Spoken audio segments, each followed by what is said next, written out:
Okay, we are on, folks. This is the Cadillac City Council meeting. Again, welcome to everyone. It is October 1st, 2012, just after 7 p.m. I'm going to call the meeting to order and ask everyone if you would please rise for the Pledge of Allegiance. I pledge allegiance to the flag of the United States of America and to the republic for which it stands, one nation, under God, indivisible, with liberty and justice for all. Amen. Thank you very much. Chris, could we have a roll call? Councilmember Malama? Here. Shippers? Here. Spolman? Here. Stevens? Here. Mayor Barnett? Here. Roll call taken care of. Approval of the agenda. Mr. Mayor, Yes. very late this afternoon, there is a change that came in. Okay. It is with respect to item A under communications. The zombie walk with the group that is in your packet is actually not coming forward this evening. However, I believe placed in front of you is a request from another group to host the same event. Okay. And I just wanted to make that clarification. I don't know if that requires any council action, but just thought I'd bring it up since it's a swapping of Okay. one zombie walk for another. Okay. So Who is the zombie walkie or walk? this one is through Miss Jamie Girding, and I believe the use is also for the same, which is to raise, and it is, which is to benefit local food pantries. Okay. So there's really not much of a change. I am going to ask Chris to explain it when we get to that item, but I just wanted to make council aware that the information in your packet is going to be different than the item presented. Thank you. So should we just put Jamie Gurdon instead of the Yeah. prior name? Yes. At least for our agenda purposes? Yes. So anything else, Marcus, adding, subtracting? Nope. Okay. I would entertain a motion to approve the agenda as modified slightly. So moved. Support. I have a motion and support. Any comments about our agenda tonight? Hearing none, Chris, could we please have a roll call? Councilmember Shippers? Yes. Spolman? Yes. Stevens? Yes. Malama? Yes. Mayor Barnett? Yes. Motion carried. First up are public comments. These are general public comments. We do try to limit those to 3 minutes, if you would kindly be able to do that. We do have two public hearings tonight, I should mention, one on the Burlingame Street rezoning, also on the public parking lot special assessment. If you have comments on those, I'm pretty sure we would appreciate those in those public hearings, and you'll all have a chance to speak during that time period. And this is general public comments. You can speak at either time, but it's easier for us to put it in the right place if you are going to speak later. Mr. McCready, it looks like you're coming first for public comment. Could you give us your name and address, please? Michael McCready, 117 Robert Street, Manton, and proud of it. Couple of things. One, I truly hope that no matter what this audit finds this evening, that you will let this go. This has been going on, and I mean, if you want to get Mr. Stalker in here, he kind of was in on this, but why can't you guys, maybe the three amigos here and Wachilla Porteous, dress up in those big old puffy sumo suits, get out and bounce off each other and sell the tickets for charity and work it out that way? Because I think you're about to do something right up there with generally stupid. And the next thing, the only step you've got after this is to try and break the release of claims between the city and the thing. And I hope that is left alone. I just think that this is something that everybody could walk away from. I think everybody needs to start walking away from what went on 3, 4, 5, 7 years ago. I really like that sumo idea. That could be something that could be done, even if you don't walk away from this. But that's just my thoughts. I think it's time to maybe lay it down and quit throwing handfuls of public cash at stuff. But of course, you know, we got the FBI guys here, and they'll be telling you what they found, so. Good luck with it. Thank you much. Thanks, Mike. Public comments are open at this time. Good evening. Hi, Tom. Tom Dyer, 418 North Park Street, Ward 2, proud resident of TI Shippers area. It's been a long time since I've been back here, but I do still know many people in town, and I speak to them, and I do read the paper from time to time. And basically, I'm coming to the council here troubled at some of the things I'm seeing and hearing. I did serve on city council for 7 years, from 2003 to 2009, including the time frame where we discussed this audit and actually even settled this audit. I left council because I had to seek employment outside the area where I couldn't serve quite as judiciously as the public deserved. And I would like to commend TI Shippers for the fine work that you've done. I'd also like to commend Councilmember Spoolman as well. We each grew up in very different neighborhoods, and I know we have different political views and everything, but I'll tell you here and now, I'll tell the world, I appreciate an honest discourse for the good of the people over cronyism any day. So I thank you for standing on your own, doing what you feel is right. I'm here speaking for myself, but also perhaps for two other former city council members who were there at the time. One council member is Jim Dean, who is behind me here. The other is Gordy Boss. He planned to be here, but he has a family emergency and basically couldn't make it.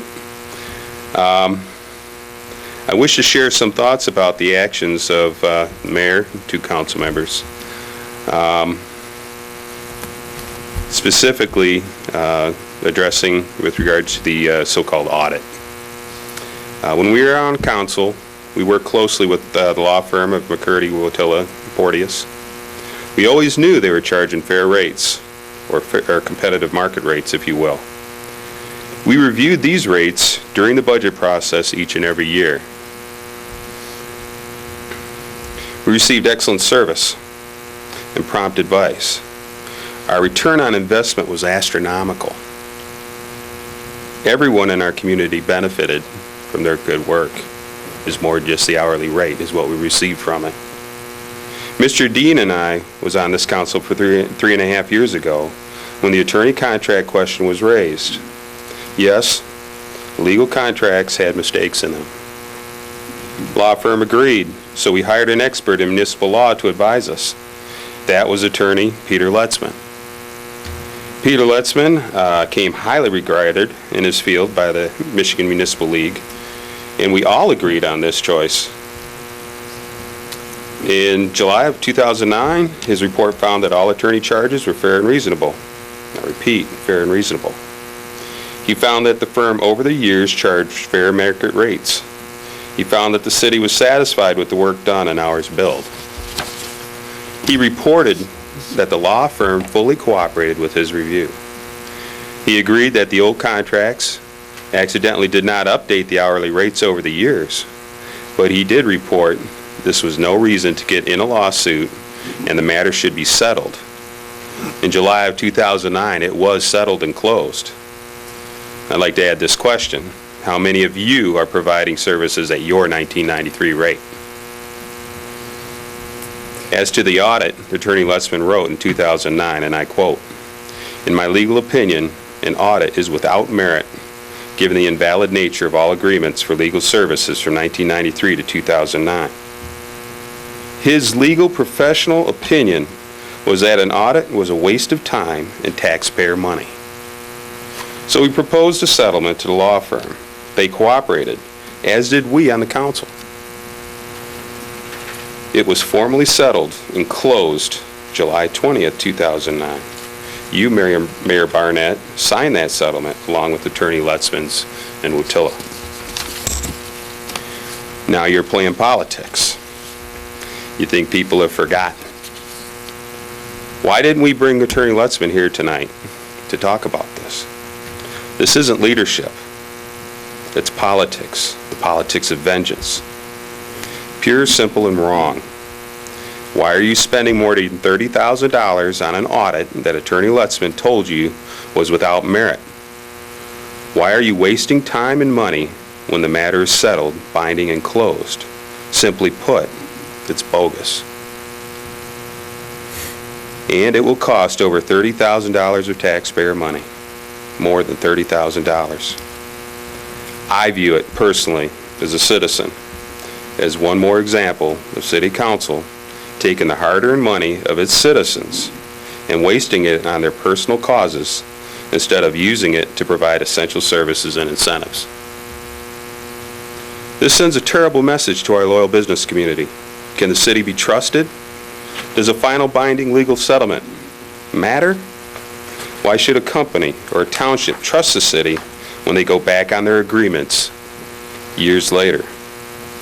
This is also an affront to me. It's an insult to the prior council members. We not only legally settled this, we gave our word. Where I come from, give my word, my promise to the citizens and the firm means something. Apparently, it doesn't to you.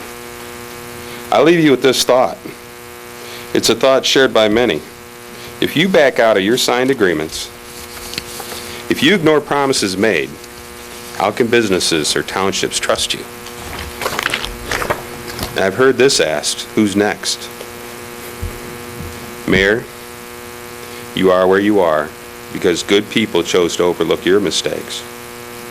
Rather than learning from them, you chose to campaign to defame and destroy the reputations of them and anyone else who got in your way. To each his own, but not at taxpayers' expense.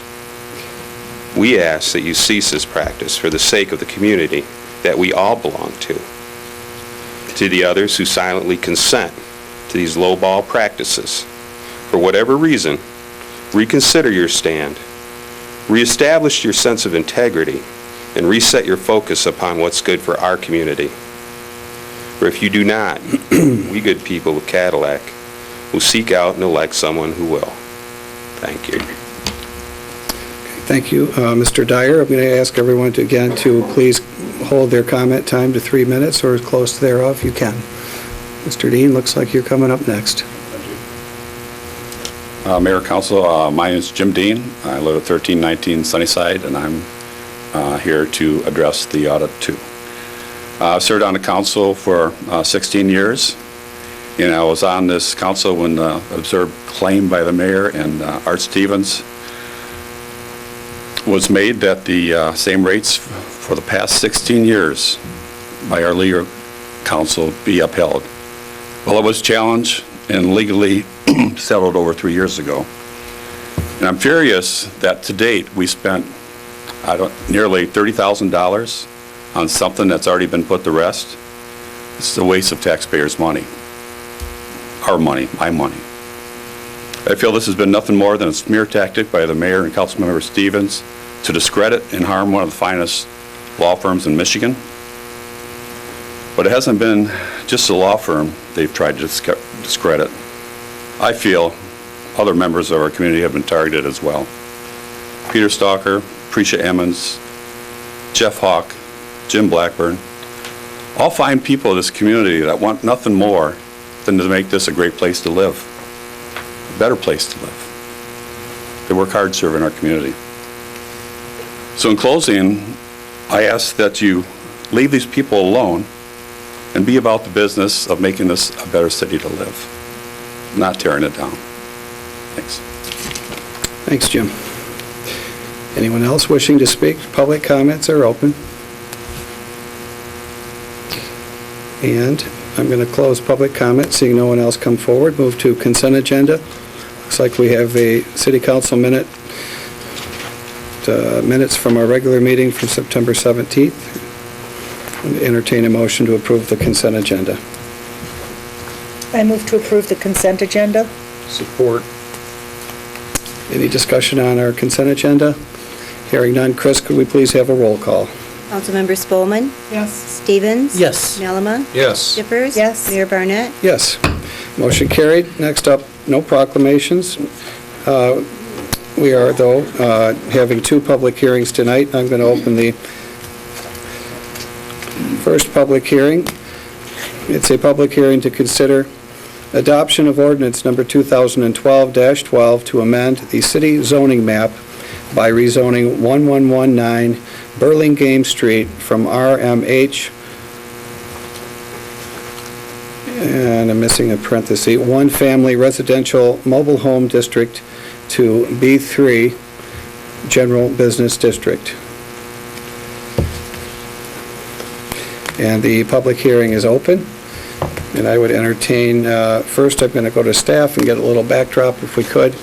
Marcus, I think there was a missing parenthesis in there, but hopefully that message is still clear to the public of what we're talking about here. Yes, thank you, Mr. Mayor, members of the City Council. In summary, we are here this evening asking council to consider the rezoning of 1119 Burlingame Street from residential mobile home to B3, which is to our general business district. This is, for a point of reference, the home adjacent to one of our businesses off of Mitchell Street, Don's Auto Clinic. It's immediately to the east of their current property. Through this rezoning for this particular parcel, which the auto clinic now owns, it'll allow this operation to expand the current use on site and continue to grow their business locally here in Cadillac. I do know that there is a representative from Don's here this evening, and certainly either myself, Jerry Adams, or perhaps Mr. Winkle could address any questions the council may have about this project. This has been discussed publicly in the past with council. Okay, and this comes from the Planning Commission as well? Yes. Do you have drawings of this, Marcus, that maybe the public, are not drawings, but pictures? Do we have, Chris, anything? Yeah. Yep. Thank you.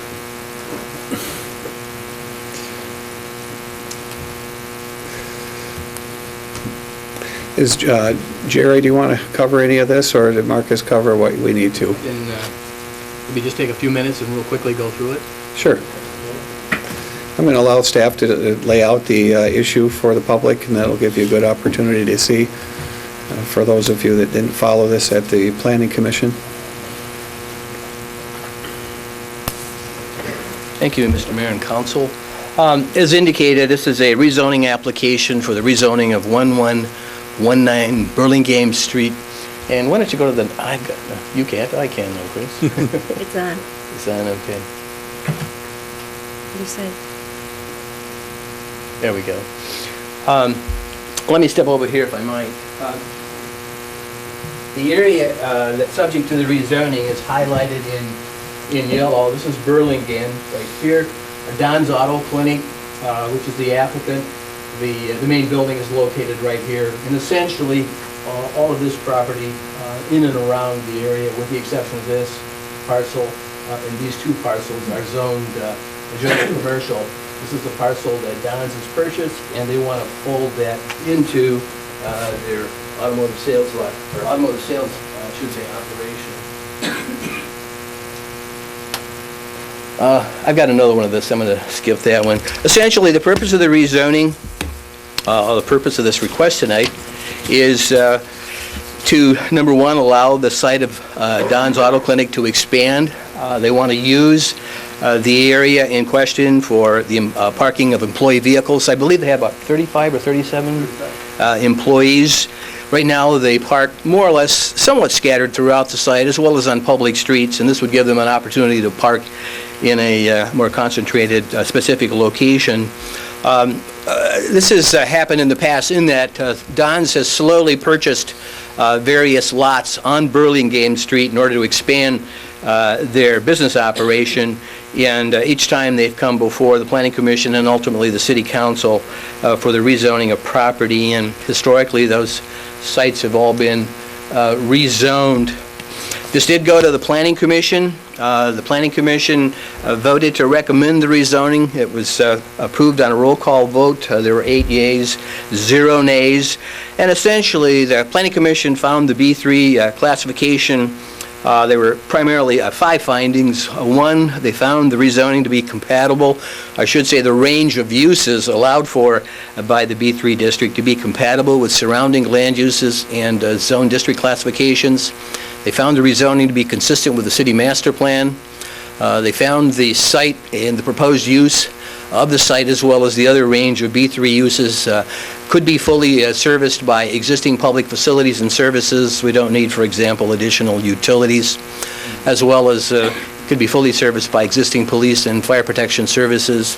They found the classification more appropriate than the existing RMH classification, and lastly, did not consider this a spot zoning, in particular because of its direct physical connection to the Don's Auto Clinic site, which is zoned B3.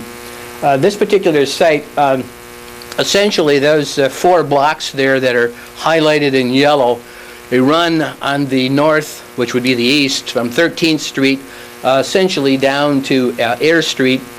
And over time, that entire area between Burlingame and Mitchell Street has been rezoned to the B3 general commercial classification. Again, there are 3 remaining parcels.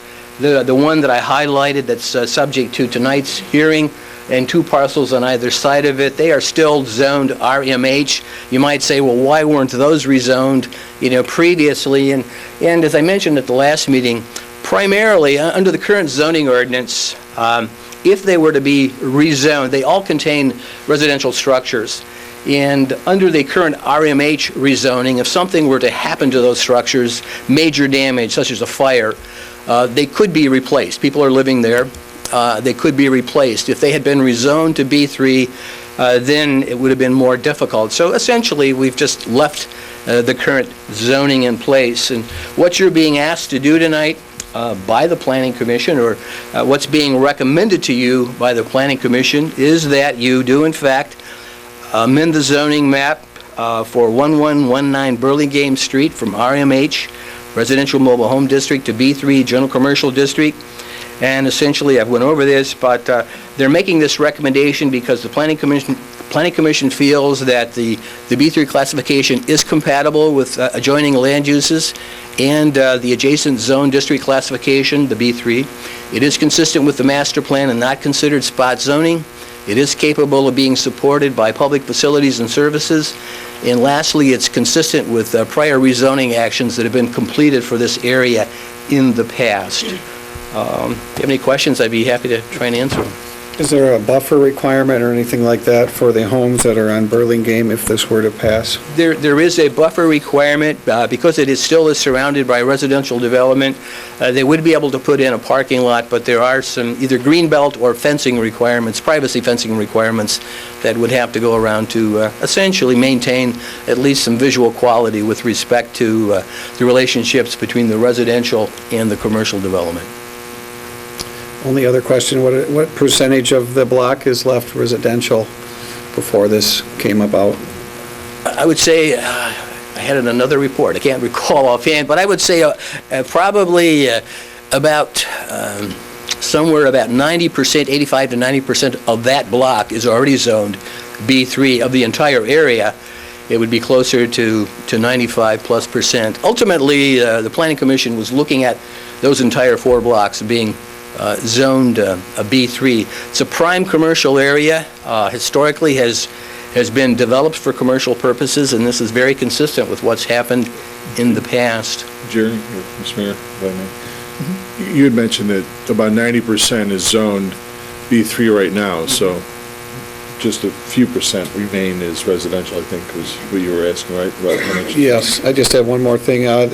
Was that based on the same type of thinking that's been going on with the recommendations today? Totally consistent with what's happened in the past. All right, thank you. I'm going to open the public opportunity for public to speak. The public. This is a public hearing, and I hope you got a nice feel for what the issue is for those of you that are here. There were some at least some citizens coming forward on this. Is that part of our public record today already, Mr. Pecha? Yes, because they came forward as a part of the planning commission process.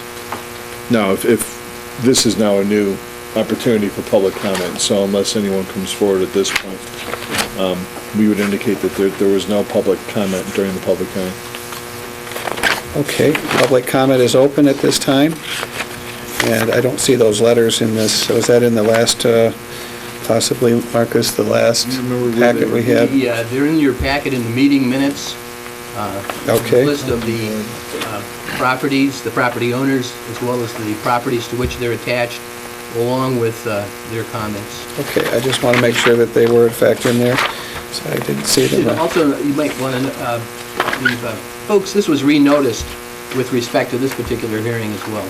Okay, it was noticed to the residents within a short distance? Yes, okay. Okay, it is a open public hearing at this point. Anyone wishing to discuss this and let us know what your thoughts are, please do so.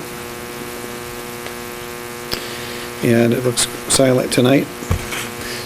Did the representative from Don's Auto Clinic wish to speak tonight? Are you good? Okay. In that case, I am going to close the public hearing and turn this over to council.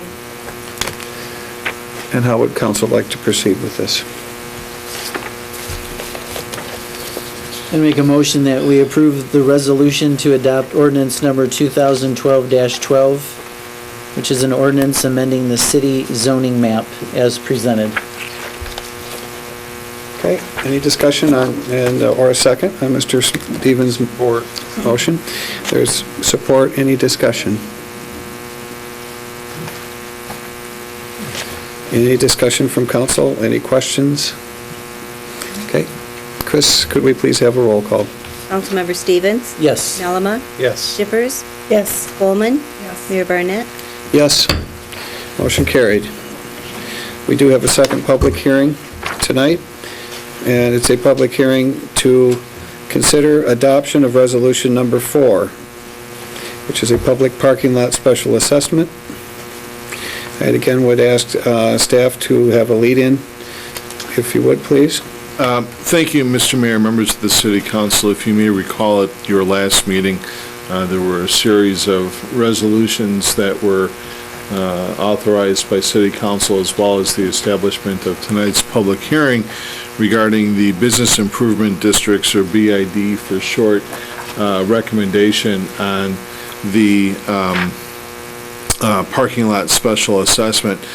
These public parking lots, just briefly before Jerry takes over and provides a PowerPoint, they do exist, primarily for the purpose of providing short-term and in some cases long-term parking that directly accommodate all of our businesses in the downtown area.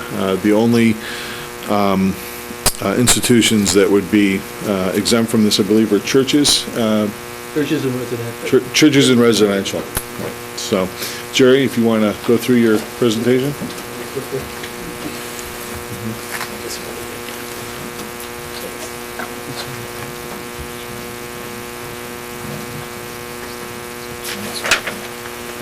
Mayor and City Council, I'm here tonight on behalf of the Downtown Development Authority, the DDA, and the Business Improvement District, the BID. Essentially, the DDA functions as the BID board as well, and the boundaries of the two districts are pretty much coterminous, and I'll have a map in a second. Essentially, very quickly, right now in the core downtown, just in the area that we're in and a few blocks surrounding us, there are 1,513 public and private parking spaces in the downtown. Of these 906 spaces, about 60% are located in public parking lots, lots that are essentially open to the public. And those lots are used for employee parking, employees of the businesses that we have in the downtown, as well as guest parking, clients, customers, and so forth. And under our current zoning ordinance, in the downtown, a business may rely on public parking to satisfy their parking requirement. Unlike areas outside, within the within the city outside the DDA, such as North and South Mitchell, for example. If you operate a business, you must provide on-site parking. You've got to develop a parking lot, in other words, and maintain it. Similarly, if you're in one of the townships, you also, if you're a business, you have to provide parking. And so it's a benefit, obviously, for people locating in the downtown. I know this is going to be difficult to see. Essentially, the blue spaces, those are the majority of the public parking lots. There are a few others, but the blue spaces show the vast majority of those 906 spaces. I should mention, too, in terms of our discussion tonight, we're not talking about like parallel parking spaces, for example, along Mitchell Street or along the side streets, spaces that are located more or less adjacent to or abut the public streets. Those are paid for. The maintenance of those parking spaces are paid for through another program. We're just talking about the public parking lots themselves. The funds that are generated by the special assessment, at least in the past, and this is a program that has been in effect for a number of years with the exception of last year. It's used for the maintenance of those lots. Largely, the biggest cost is for snow removal and snow plowing and snow hauling, and also for sealing, pothole repair, restriping, etc. If there is enough money, we may do some major repair, but we tend not to be able to do it with the dollars generated. In 2011, the last year which I have full data for, the annual cost to maintain those public parking lots was a little over $54,000. And the DDA is looking at again, reinstituting a funding mechanism, in this case a special assessment, to pay for the maintenance of those lots. The assessment would affect about 87 properties and would cover an estimated 80% of the maintenance costs. The other 20% would be generated through some other DDA funds, as well as some other dollars that we hope to gain. Again, up until 2010, there was a special assessment in effect. An older formula was used. I won't go into it, but it was based on building size, street frontage, and if you had on-site parking, you were given credit. I know over the years we had a number of property owners, they commonly questioned the fairness of the formula. For example, in terms of street frontage, let's say your building was on Mitchell Street, and you would be typically assessed at a somewhat higher rate than if your building was on one of the side streets. Yet, in terms of the location of public parking, even though you're on Mitchell, you may not have a public parking lot immediately adjacent or near your building. It might be 200 or 300 feet away, whereas if you're on a side street, you might have parking totally adjacent to you or abutting you. So in any case, the formula ultimately has been reworked, and we'll get into that in a second. When the DDA bid board looked at raising funds for the maintenance of these lots, spent a lot of time, a lot of research, trying to figure out, just what can we do, what should we do. They reassessed, you might say, re-examined the old meter system where you put in the nickel or the dime. Now it's probably a quarter. But bringing those back on, they looked at more modern card reader type devices. They looked at fundraising, donations, looked at the possibility of parking permits, user fees, grants, special assessments, etc. And essentially, they decided on the special assessment mechanism. This formula uses some of the old, but also is modified somewhat. Still uses the size of the building to a degree, and 25% of the assessment costs that accrue to a property owner is based on the size of their building. 50% is based on the actual parking deficiency, which the DDA bid board felt was really more accurate in terms of what the formula should be based on. What do you actually need? And then 25% is based on proximity to parking lots. So in other words, if you can walk out your back door, for example, your employees, and more or less reach a public parking lot, may have to cross an alley, then you would be assessed slightly higher than, let's say, a business whose employees or clients might have to walk 300 feet away, and still applied credit to a business if they provided on-site private parking. The recommendation from the DDA bid board was to have the annual assessment extend for a period of 5 years. It's estimated it would raise a little over $48,000, or about 80% of the need in the first year, and they would like to see it increase annually according to the Consumer Price Index, which may or may not increase, but tends to increase relatively moderately, sometimes less than 1%. But that also, they're suggesting it could be waived or reduced by the City Council annually if they felt a need to do so. We, just for the benefit of the council and the public, the folks, the DDA board, the bid board, they did some cost-benefit analysis just to see, how a special assessment might compare to what it would cost to actually maintain your own parking lot. So we took a hypothetical, although we actually took a real business in the downtown. It shall be nameless, but we have a particular business in the downtown, for example. This one happens to be located on Mitchell Street, and it also happens to almost directly abut a parking lot. It needs 8 parking spaces based on the formula, and it does, for its employees and clients. Under the current formula, that assessment for this business will be $336 annually. If that same business had to construct and maintain its own 8-space paved lot, which not only includes the parking spaces, but the access drive, the circulation aisles, and in many cases landscaping around it, the engineer estimates it would take approximately $1,856 annually to maintain that lot for snow plowing, crack sealing, striping, buffer maintenance, taxes, etc. And if you think that seems high, we had some discussions, for example, with folks that do have private parking lots, and what do you pay for snow removal, for example? It ranged anywhere from about $35 to $55 a time. And to make a long story short, annually paid anywhere from $800 to $1,200 just for snow removal. So you can see that $1,800 is quite reasonable.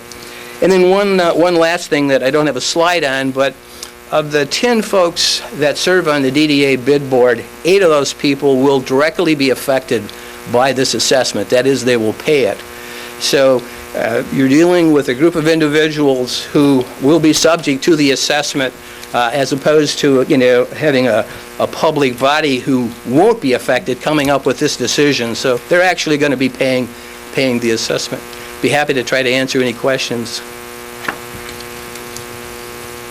I'm sure this is going to come up. Is there a reason the city can't pay this or won't or isn't able to out of general taxes?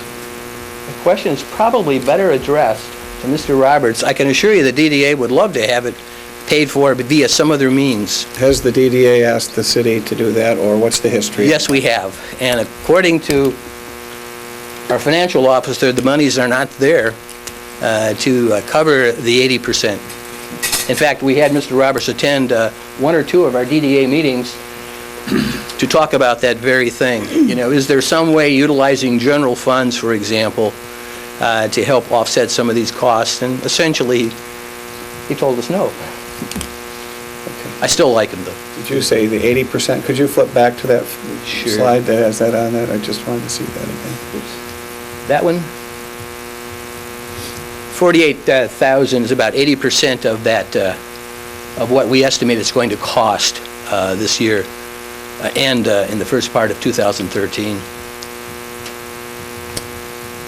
Okay, and the history of last year? Last year, we didn't have the assessment. Essentially, we had built up some revenues that we were going to use for some major maintenance, decided not to do that about a year and a half ago, and essentially gave the downtown business owners a slight reprieve, you might say, recognizing that, we can do this for the year, but this is going to have to come back. The DDA felt that would be beneficial to downtown property owners, and so did council, so it was put into place, and unfortunately, we're coming back. Okay.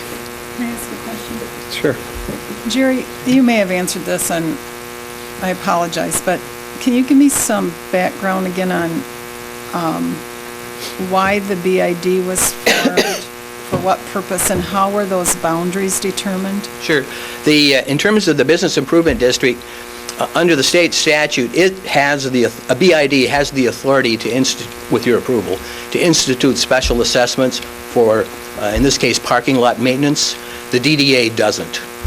And so a lot of communities will essentially develop two boards. The DDA, which is concerned or essentially is responsible for building physical or making physical improvements in the downtown, and they can build parking lots, for example. But when it comes to maintenance, the DDA is very limited by statute in what they can do with their monies. The BID is not as limited. It can institute a special assessment for parking lot maintenance, as well as a few other things. In terms of the district, it's almost identical. There just are a few little areas where the BID falls outside the DDA, and that was essentially just to accommodate the needs of certain businesses that were near public parking lots. But for all intents and purposes, they're fairly identical. Okay. I'd like to turn it over to the public. This is the open part of the meeting. Thank you, Mr. Adams. This is again, a public hearing to consider the adoption of resolution number 4, which is the public parking lot special assessment. And this is open. Anyone wishing to speak with us, please come forward. Give us your name and address, please, and any comments you may have. Mr. Mayor and Council, my name is Doug Hall. I'm the commander of Ambulance Post 110. We occupy the old Ann Arbor Railroad Depot. A lease we have with the city conveyed to us the parking lot on the east side of our building. It's stipulated that we pave it, that we maintain it, and that we allow public parking. We have, that lot's been paved. We pay for the maintenance on that parking lot. We're asking that you relieve us from the assessment. We've been taking care of it. We can't really control it. So we feel that we shouldn't be assessed for the parking. If you take that under consideration, I'd appreciate it. Thank you. Thanks, Doug. Next, feel free to come forward. This is our public hearing regarding the parking lot assessment. Deborah? Debbie Klein-Stuber, 115 Winona, Cadillac. Hey. I have a building for sale in downtown Cadillac for roughly half of what I paid for it in 2001. I have no permanent tenants in the storefront. I do have 4 residential apartments that quite frankly have become increasingly difficult to fill with a suitable tenant in Cadillac. However, they do have to pay a fairly substantial fee to the city if they want to park overnight in any city parking lot. In the past 2 months, I've had 2 parties interested in my property, but both parties were discouraged when they looked into what the taxes were on the building. As you might imagine, I am very concerned that an added assessment only makes my property even more undesirable. Therefore, I'm asking you to reconsider your proposed assessment. At the very least, consider that buildings without full-time tenants should perhaps be exempt from yet another increase in an already lame economy. I feel like our downtown is certainly troubled, and perhaps we can think of some ways to help the already strapped property owners bring some much-needed new businesses. And quite frankly, I'm totally discouraged, and it just adds, you know, when I have two people look at my building and say, we don't want this building, we can't afford the taxes on the place. I've cut the price in half, and it's just one more ad. I got home and I got the thing in the mail, and I was like, oh my God, are you kidding? So, there you go, have it. Thank you. Thank you. Appreciate your comments. Did you want to give us your address too, Deb, on the... Okay, you probably did, and I missed it. Okay, thank you.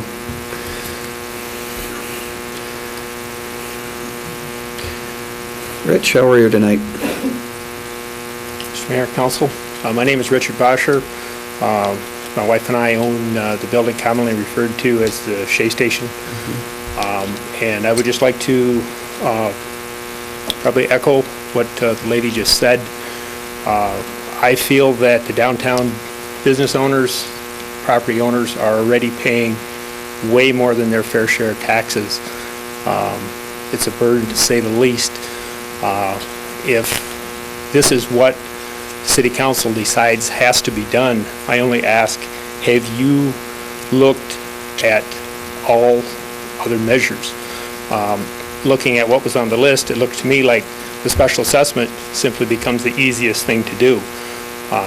But when you're in business, you can't always just raise your prices. I would just ask that you really consider looking at where it's possible to save this kind of money by some consolidations on some things in the street department, utilities department. I would bet that you can come up with $50,000 without looking very far and not add more burden to the people that are already struggling to make this a good place to live. Thank you. Thank you, Richard.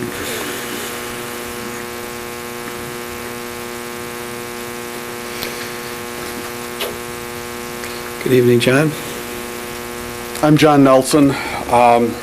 My property is at 110 North Mitchell Street, John Nelson Photography. I got the notice for the meeting in the mail, and the first thing that I said was, "What?" Because I wasn't even sure how to comment on this.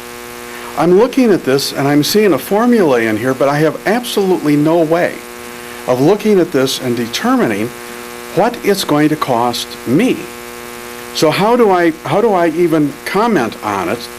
I know it's going to cost me something. I know that it's based on square foot. Well, I got quite a bit of square foot, but at the same time, I don't crowd that square footage.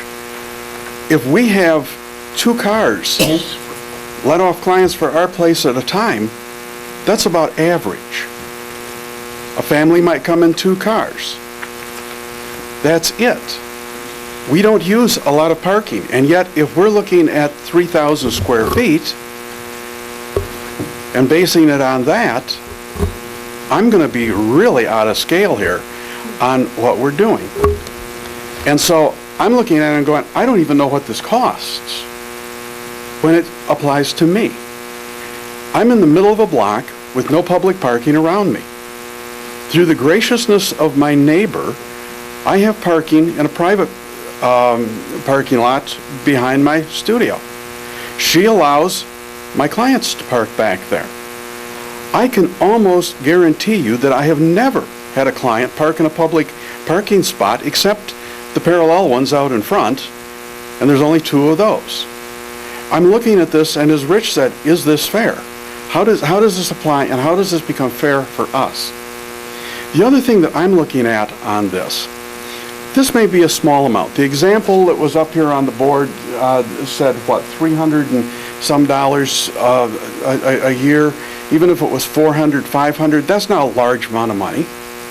But what you've got to realize, for some of us downtown, some of us who are in business privately, this is not the only thing that we have to do. I was just told by my accountant that I've lost 54 deductions that I used to be able to take on my taxes.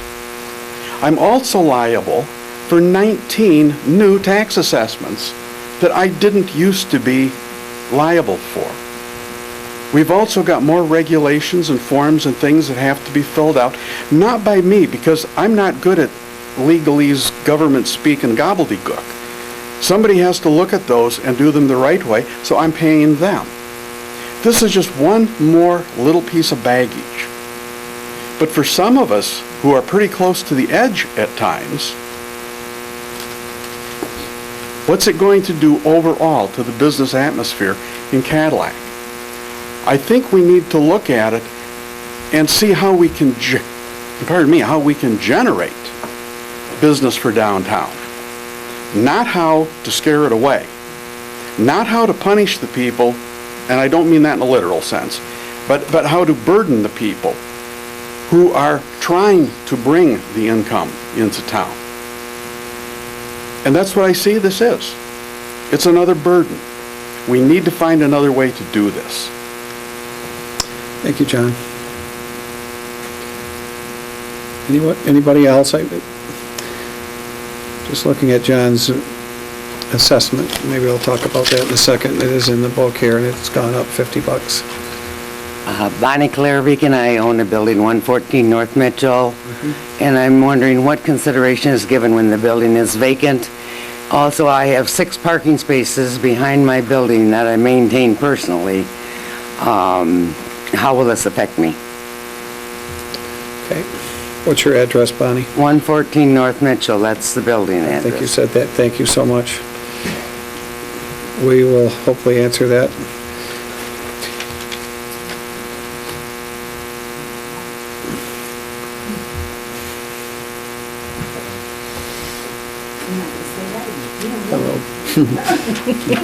You stumped me. I'm Cheryl Cripps, 207 Marble Street. My husband and I own apartment buildings, one on East Pine directly across from the West Pine across from the municipal complex, and one on the corner of East Pine and North Shelby. Is this assessment, does it go strictly by the square footage of the building or the number of apartments? Because that's what we have, our apartment buildings. Okay. This is a good time for us to respond after the questions are all asked. Unless, Marcus, you want to go out of order. We've had a couple questions in a row. Sure. Well, first of all, I thought residential was exempt, Jerry. It is. So I don't think your buildings are But a part if of you're it. in the district, you would have received a letter, Right. but you're exempt. Yes. Thank you. Thank you, Cheryl. You want to answer Bonnie's question while we're at it? Which is, how does Mr. that Mayor, affect? I was going to ask you, Jerry, could you flip to the chart in our packet? There was a question regarding 114 North Mitchell and what the effect would be, and I also believe that similar question was asked by Mr. Nelson and Mr. Bosher as well. And Ms. Stuber. We need to respond to those with vacant buildings. Yeah. Even if they are vacant, they're still assessed accordingly based on use. Right. In terms of 114 North Mitchell, the annual assessment for the upcoming year would be, I'll just round this, $208. And the building was given credit for 5 parking spaces. And in terms of the credit, actually went out and looked at those spaces. I didn't, Brian did. So there was credit given. But again, $208 annually.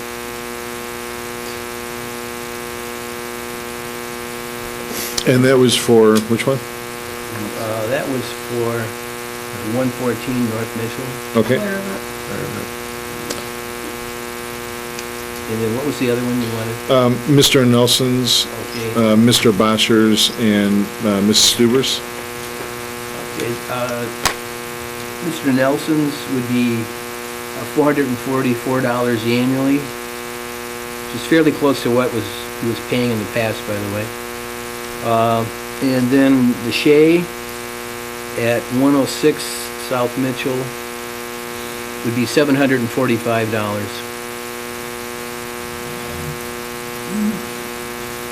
And Mrs. Stuber's? Mrs. Stuber, what was that?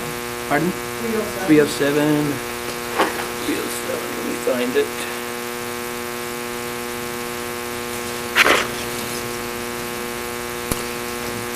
Here we go.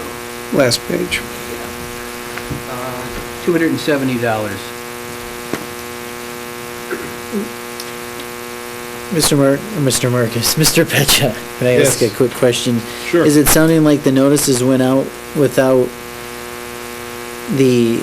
so any of the owners in this area, they're not sure what the total is, that were just given the formula? It did not provide them their specific assessments? It's on there. It's on this, but the notices that were received, I think they got a copy of this. And do they get a copy of the matrix? Chris? No. Okay, correct. I have a question. This is not a completely new assessment, this is a new formula for what was a previous assessment, is that right? Yes. And the formula, like, what would be like I know this is kind of weird, but like an average percentage increase for somebody, or, so this, as I'm looking at these numbers, I'm going, but they're already paying some of this, so how much of an increase are we looking at for the average business owner? The majority of properties, based on what they were paying when they had a full assessment, actually went down. Went down. Few went up, Okay. but the majority went down. I was going to ask Mr. Mayor, Chris, the notice that went out, it was notifying people of the public hearing today. That was all it was, correct? And how to respond to it, if they wanted to send a letter or appear in Okay. person. So they did not get notice of how much their assessment would be? No. Do we have any obligation of doing that for a special assessment? Do we have to do that when we notice, or we don't have to? No, it just simply says the requirement is to notice of the meeting and to advise how they can respond. As a point of information, we did, our department, we put on the community's website and on the Facebook site, the table, just as a point of information. So it's been public. Okay, speaking of public, this is a public hearing. We deviated a little bit, hopefully to try to answer a few questions and maybe help others that may wish to come forward to also discuss this issue. Anyone else wishing to come forward on this, and even if you've heard something new from us, if you want to add something, we're open to that. This is a public hearing, and it is open. Roxanne? Roxanne Dufort. I own the building downtown, the old Burns Building, 107 North Mitchell. I have 3 floors. I have a 3rd floor that's pretty empty. I got 9 empty suites up there. 2nd floor my business is on. We're trying to grow it. Like to stay in Cadillac. Like to keep my business here. It gets tougher and tougher, and I'm just echoing everything else everyone else has said. And I hope you guys can help us out. Thank you. Thank you, Roxanne. Public hearing to consider adoption of resolution number 4, public parking lot special assessment. Mr. Maxwell. Council, Gordy Maxwell, North Boulevard, Cadillac. I wonder how many exempt parcels are involved in this district. At your earlier meeting, when you talked about establishing this public hearing, there was some reference to properties that are tax exempt. And the Michigan Court of Appeals has ruled that non-taxable parcels can be specially assessed if they receive benefits from that assessment project. So I would ask you to, such as the Chamber of Commerce building here and other buildings that have no private parking, that's all public, while they don't pay regular real estate taxes, they should be paying into this special exempt or special assessment if you decide to go forward with it. So if you add more parcels to that, that may knock down the bill to some of these different people. I side with the people that have several larger buildings that are half to 3/4 empty. We have to consider that. Thank you. Thank you. Gordon? Public hearing still open. I was going to just mention, if I may. Sure. The chamber is paying for their assessment. The only facilities that are exempt, again, are churches and residential. But they are on the list. So all of the nonprofits are listed here. Correct. I noticed that Oasis, Council on Aging. Yep, they're all in there. They're in. Okay. Good question. Any other public hearing comments? Anyone else wishing to speak at the public hearing? Looks like we are going to close the public hearing and turn it over to council, and I appreciate everyone letting us answer a couple questions or ask a few prior to this point. How would council like to approach this tonight? We did have Couple of questions, if it's appropriate. First one is, Mr. Pecha, do you know if there is a fund is the fund empty, or is there funds in this account? I don't know what fund number it would be, but is there a current balance on that? I would actually need to look at Owen to look that up, who I know is doing that as you speak, Mr. Stevens. But if I can perhaps just refresh again. I can, off the top of my head, say that there was about, it seems like $150,000 or $160,000 as of last year, which gave us 2 years ago, which gave us the justification to reduce it by 25% for 1 year and then completely waive it or not do anything for a year also. So, and I wanted to mention that when we did that last year, that we did talk, and the BID did mention that it would really be a one-time only fix, because it's not sustainable long-term to not have the revenues come in to replenish the fund balance. I have a question. Is it possible, legal, ridiculous, I don't know, to create some kind of I don't know, not an exemption or some kind of relief if indeed your property is vacant? How is there a way to do that? I would say that there certainly could be a way, but this process essentially was driven by the Business Improvement District folks that all have a stake in the area as well. And I don't believe that was part of their discussions. Jerry had the one slide, and I don't know if it would be helpful to put the slide back up that listed some of the things that they had looked at, but that wasn't part of it. Part of the logistical issue, members of council, that might create is being able to keep, I guess, a live record of every space, when it's vacant, when it's not vacant, is it under lease, is it, I mean, that would be somewhat difficult to try to manage. And then the assessment process itself is either the city attorney or Owen could likely attest to. I don't believe would allow you to take it on and off the roll as things become vacant or non-vacant. It would kind of be fixed for a period of time, for a year, and then,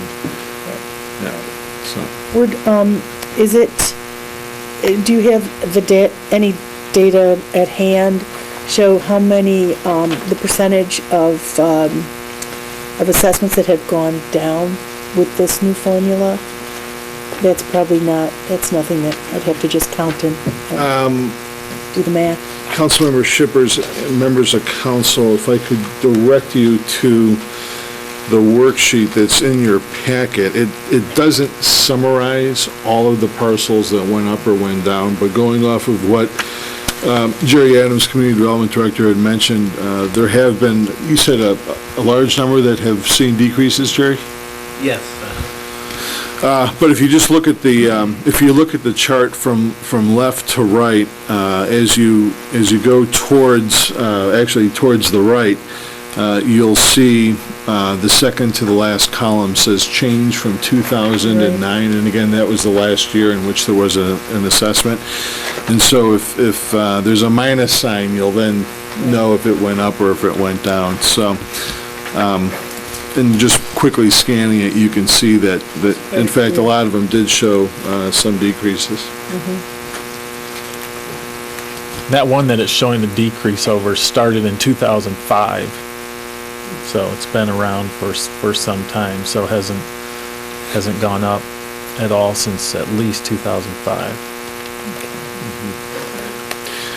Mr. Mayor and members of City Council, if I may just simply add some sort of rhetorical information. This is certainly a situation where one size doesn't fit all. This is certainly a situation where we are not going to make everybody happy. It's unfortunate that we need to rely on our community in this area to help us subsidize the maintenance of the facilities, but by no means is it also unique. You may, or I should say, some of the businesses may know that in areas outside of the city, especially in commercial areas, this type of an assessment doesn't exist, but I think that it's important to note that in those areas, there are also no public parking lots that are being required to be maintained either.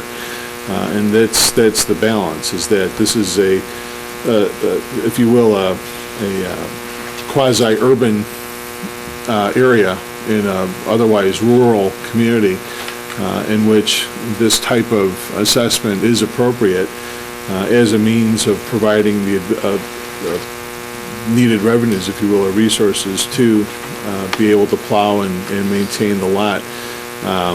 I certainly wish we could maintain the lot to a higher degree than we can, but this at least provides us with the ability of maintaining the current level of maintenance that it's given. Mr. Adams, I know you probably mentioned this and I didn't catch it. And in the formula, the areas that have rental properties, apartments, are they calculated in?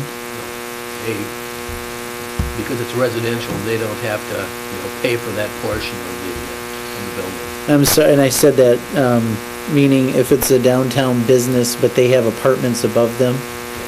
If there's, the portion that's residential is not specially assessed. But if you are residential in the downtown, you do, though, have to buy, for example, like a parking permit. So it is another source of revenue that does go into the fund. Thank you. And then, maybe for future too, Marcus, I don't know, do we usually, when we have a special assessments, do we usually include the actual assessed amounts in our notices? Or is this what we do on all assessments, is we don't actually provide the dollar amount for each property owner? Honestly, I don't know. This is the first special assessment that I can recall going through recently. I know that legally we're required to give notice and to advise how to comment or to petition the council with comments in one direction or another.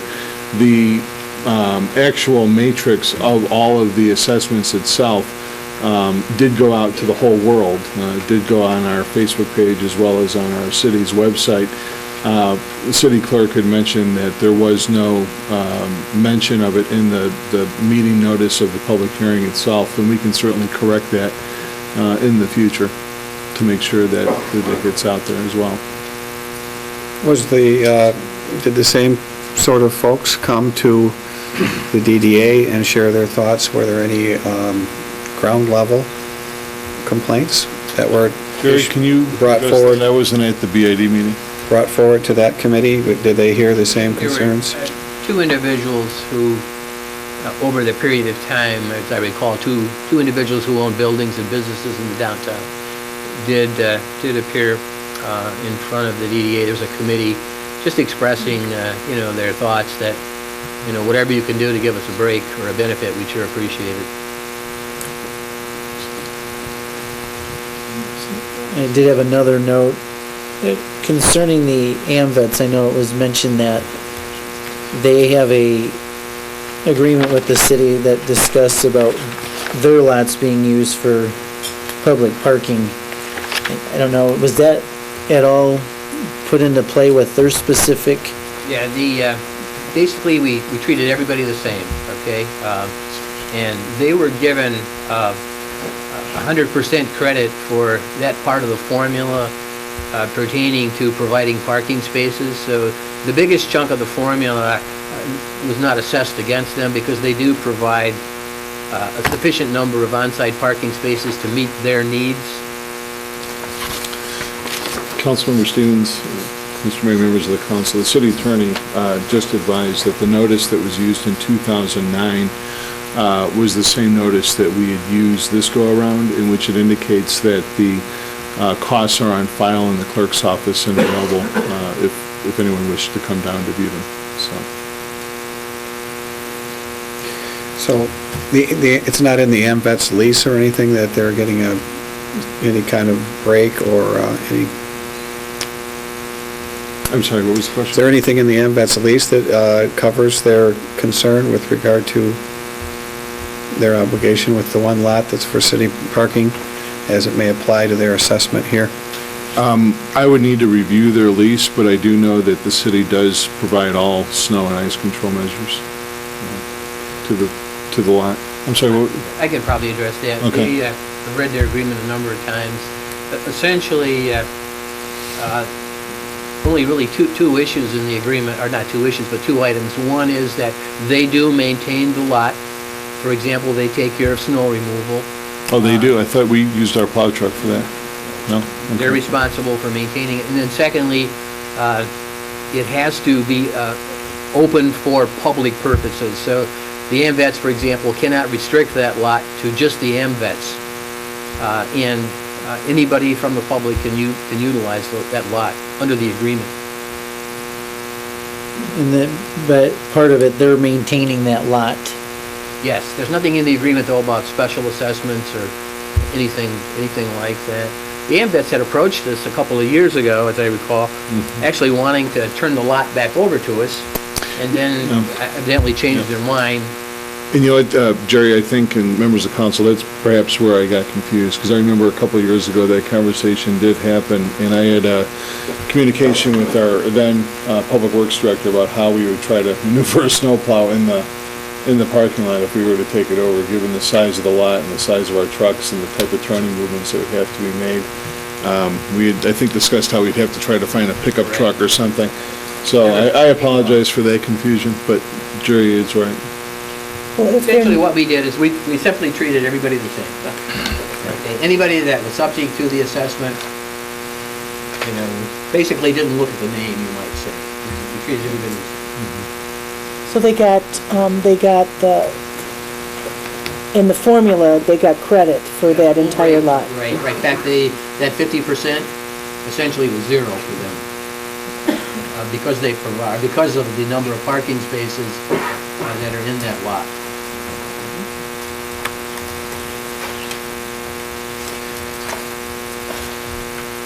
Anything else from council? Any ideas? I just had a clarification question, and I'm sure Mr. Roberts answered it perfectly, but I didn't catch. Was that $150,000 prior to those expenses, or that's what the balance would be as of today? I just looked it up. The unrestricted net assets essentially in that fund as of June 30, 2011 were $169,000. So that does not include, about $50,000 to $55,000 of expenses that we had this year with basically no supporting revenue. So that's going to take a pretty big hit for this year. Okay, anything else from council, discussion-wise?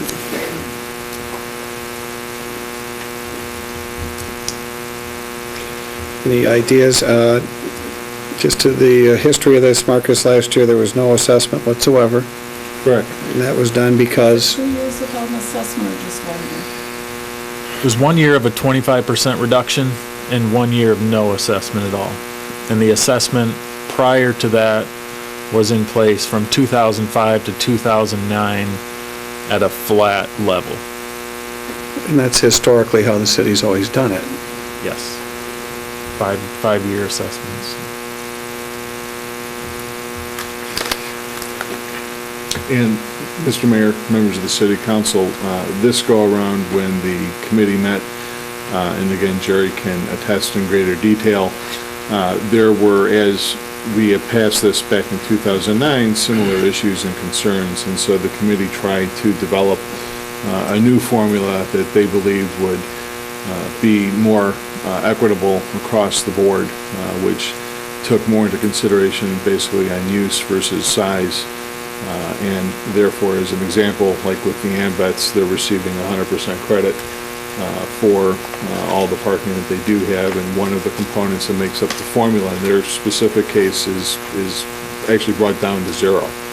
So, again, as you can see in the matrix, there's a lot of tweaks that were made to various to all the various users. Again, this, I believe, is the second to the last column on the right, indicates whether or not they're going up or going down. And you'll see that in a lot of cases, even if they are going up, it's by a somewhat small amount, given that these are all annual numbers as well. What is the timeline on this issue? When does the city have to make a decision? You know, can you speak to the assessment process adoption with respect to the budget on? Well, these funds are budgeted for the fiscal year 2013 budget, and I think the hope was to include it with the December tax bills. So I think that's what the assessment would authorize.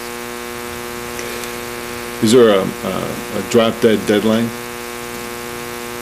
for? As far as getting it on the tax bill, I mean, a couple weeks prior to that, but there's some work involved in getting it built into the billing system.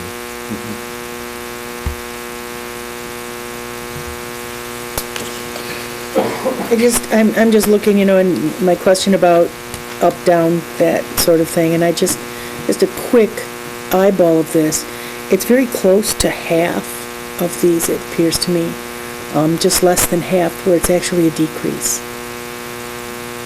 for folks. More than a third, just with a quick, count of a few the pages. It's not a new assessment, it's a new formula that the business group seems to feel is more equitable.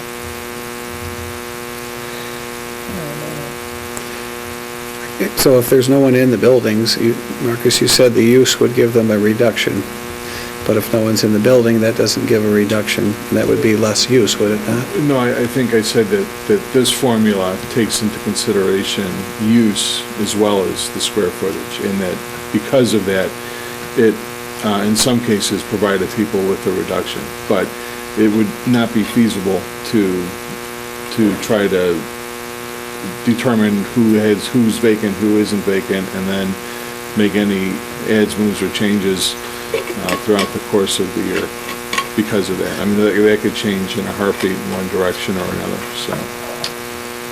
Why is there no discussion with the business owners that are here tonight and our DDA board that meets at a committee level that started this on the ground floor, so to speak?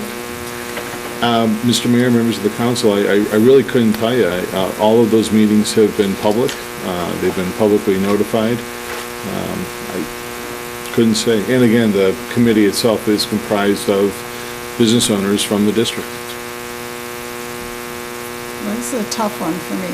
Yeah, I really appreciate the work of the DDA in doing this, and I also understand the need to be able to support this. I wish there was a different way to pay for it. I'm also disappointed that the property owners didn't receive the assessment amount when they received this information. I'm on the Lake Mitchell Improvement Board, and when we sent out a notice for a public hearing for an assessment, that amount is always there. I have property on a lake that is assessed. I always know exactly how much I'm being assessed before that public hearing. And the information was available, but it's not the same as actually getting it in your assessment notice. I guess I'd like to echo kind of the same thing Spoolman has said. The only thing I feel most uncomfortable with is that people did not know what they were assessed. Now, I know that they could find out how much they were assessed, but sometimes we run out of time. We don't follow up on that. But I agree that that's the thing that I'm uncomfortable about, is that people did not know what they were assessed. And I feel people should know and should be able to see that information. And I know that it was available, but I wish it was in the notice. And again, it was the same process. I know, I understand that, and I'm not faulting anyone. It's communications, and that's what it comes down to me. So the DDA notices go out to the business owners when this was going to come up and be discussed at the committee level? I'd have to ask Jerry on that. Do you know? We try to make this as public as possible, and a number of editions of the Cadillac Report, which is on the city's website and Facebook. We send copies of our monthly Downtown Happenings Report to the Cadillac area, or to the Cadillac Downtown Association, where it's distributed. So, as far as I'm concerned, the DDA, tried to make people aware of what was going on, at least from their standpoint. Okay. All right. Anyone else? Thank you, Jerry. If I may? Sure. Mr. Mayor, members of the council, again, looking at the timing between now and December, we certainly do have an opportunity. If you'd so desire, we could send a notice to all of the affected properties, along with a copy of the assessment roll, which is the same documentation that's in the agenda packet this evening, to those businesses that would be affected by it. Give it a couple of weeks, or a little bit longer, and bring it back perhaps at our either second meeting this month or maybe our first meeting in November. I would be hesitant to try to extend it longer than November, because as our finance director mentioned, we would need some time to build the roll and to get it ready in time for December. But this way we could give it additional notice, if you will, and have yet another opportunity for public comment if the city council is not prepared to make a decision this evening. It certainly is an option available.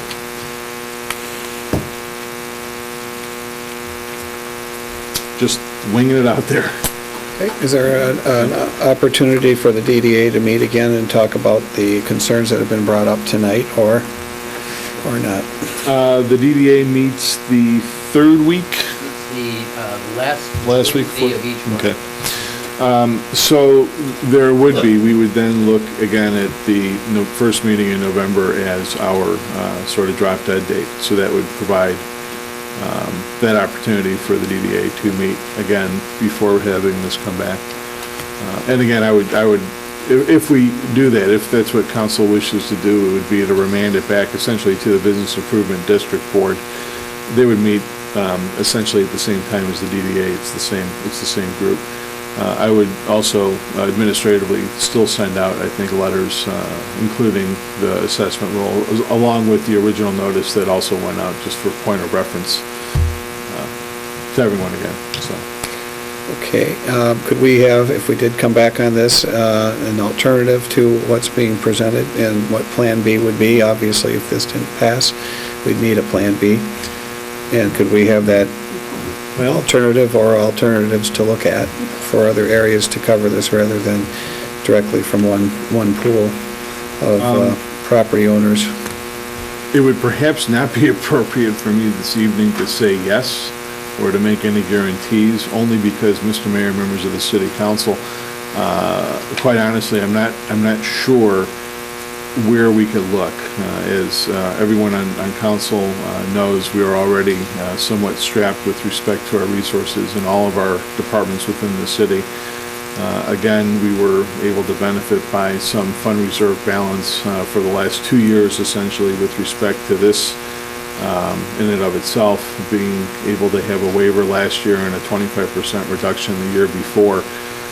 Again, knowing and communicating all along that we would have to bring this back in the future, which is where we are today. So if there is something that we can look at, certainly we'll bring it forward, but I don't offhand think that there really will be anything viable. Otherwise, it would have been something that the committee would have been evaluating as a part of this process. So certainly looking at metering or other systems we can look at, but again, those do take capital dollars to acquire, and you might need an assessment still, just simply to acquire all of the infrastructure needed to have an alternative mechanism.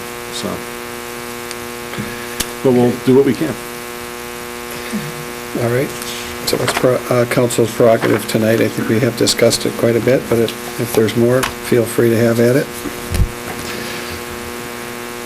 I'm comfortable with sending the notices out again and also put notification at the DDA meeting and then bring it back November 1st. I'm comfortable with that.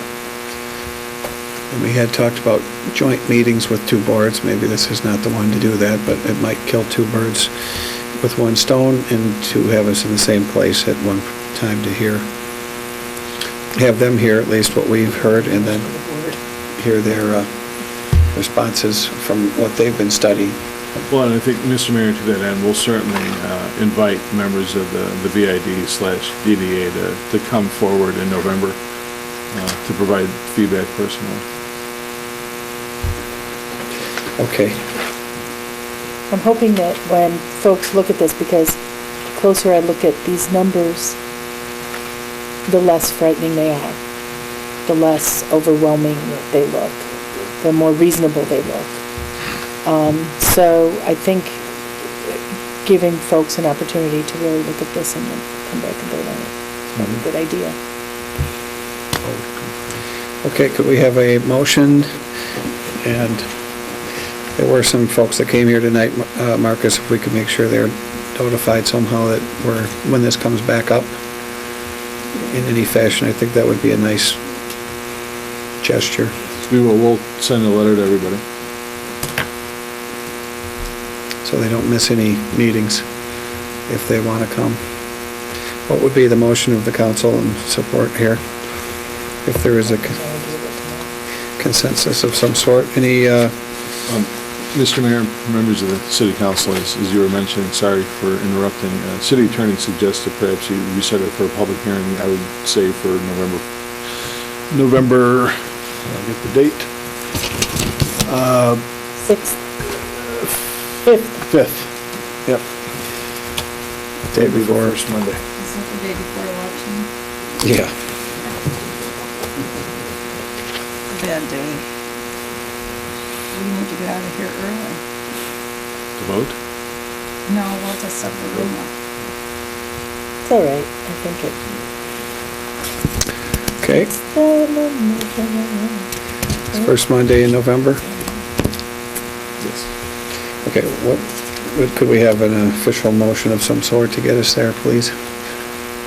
Mr. Mayor, members of the council, unless the city attorney wishes to amend what I'm about to say, I would simply say, he's laughing, a motion to set a public hearing for November 5th for the purposes of discussing the BID recommendations regarding the downtown parking special assessment.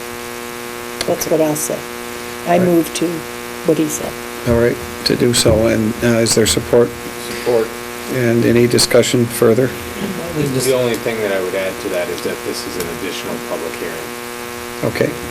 Is that your motion? Yes, it is. Is that your support, Mr. Melama, Yes, as amended? yes. Any discussion or, Now, notices will go out and will be under notices concerning the assessment. Yeah, the original notice will go out along with a cover letter or memo of sort that'll also include a copy of the assessment that was in your packet tonight. okay. Chris, I think we have a motion and a support. No other questions? Could we please have roll call on this? Councilmember Melama? Yes. Shippers? Yes. Bowman? Yes. Stevens? Yes. Mayor Barnett? Yes. Motion carried.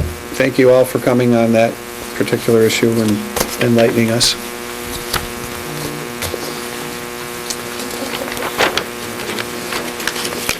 This is the change that's on the wrong things around there. And looks like communications are up next. Chris? Well, our original request that's in the council packet has been rescinded. We have a new request for a street closure for a zombie walk. And we have Jamie Girding here to answer any questions from council.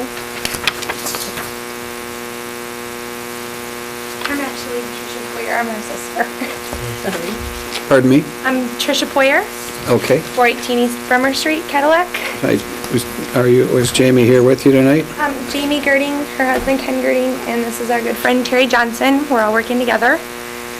I'll just go over the information really quickly. I know we've been here a long time. We've partnered with Love Inc. to do a benefit food drive for the local Cadillac pantries. We've got over 400 followers that want to be in the zombie walk. We've got several downtown businesses. We've got 107.9, My 26, and 102.3 doing promotions. That's the word I'm looking for. There'll be a commercial that would be running on My 26 for it. There would be 107.9 would actually like to come down to the site and DJ from 5 to 7 p.m. From 6 to 7:30ish, the walk would go through downtown Main Street to about where Mancino's crosswalk is. They'd switch sides and come back up the street back to the pavilion. I'm nervous. I thought I had this. They'd come back to the pavilion where a band would play from 7 to 9. We're requesting use of the pavilion also. I know we did fill out a reform request for that. Okay. There'll be giveaways and certificates from local businesses. We've partnered with Moonlight Madness. It's all a sponsored nonprofit event. Our Facebook followers are 400 going, over 3,000 invites. We're working with Joy Van Dree from the Visitors Bureau, the executive director. And the event is on October 27th, which is a Saturday. There's a lot more information, but I can just answer questions. Anybody who wants to join and be a zombie can do that? Anybody that wants to join is welcome to come be a zombie. You're welcome to come be a spectator, to just come drop off donations. We're just looking to do something fun with the community, get people involved, get downtown businesses a little bit extra traffic through there. If I may ask a question, Mayor, members of council, to Chris or Representative, are there any street closures that are necessary? Is it the same as what's in our packet, or is it? But what's The in the same street packet closure. is beginning at 2 p.m. No, our event takes place from 5 to 9 p.m. and we request the closure between 5 and 9 p.m. It makes it safe for the zombies to cross the street. The original starting place is going to be at the pavilion if we get the use. That way we have the power, we have the microphones. We can do the announcements for our rules and our expectations of anybody that comes. And then at 5:45, our first group of zombies that want to do a walk to the Thriller theme song would head across the street through the park and then split to both sides of Main Street, and the rest of the zombies that are just there for the actual zombie walk would cross the street and proceed down the same lane. So we would like that street closed so there's not traffic coming, and we expect children. And I just wanted to clarify to make sure that council takes the proper action this evening. The street, though, that we're talking about closing is Lake Street between Harris and Cass. Correct. Okay. And so the modification would just be the time from 5 to 9 instead of from 2 to 5. I'll make that motion to approve the request to close Lake Street between Harris and Cass from 5 to 9 p.m. for the Cadillac Zombie Walk on October 27th. Support. Anything else that the city needs to assist with here, Marcus, or should we direct them to come along with or work with our staff if moving forward? And we do have an application on file that was received, so we'll be set. One of the questions I had is this, the original request, are you still working with them? We contacted them after we filed our request and found out they only had 2 followers, where we were over 3,000 and had the support of local businesses, and she said that she would drop her request. We did offer for her to join our group, and we haven't heard anything back from her, unfortunately. Okay, any other discussion? There's a motion and support on the table for the closing of the street for Zombie Walk, 2012. Hang on. Anything else? Anyone? Are you good?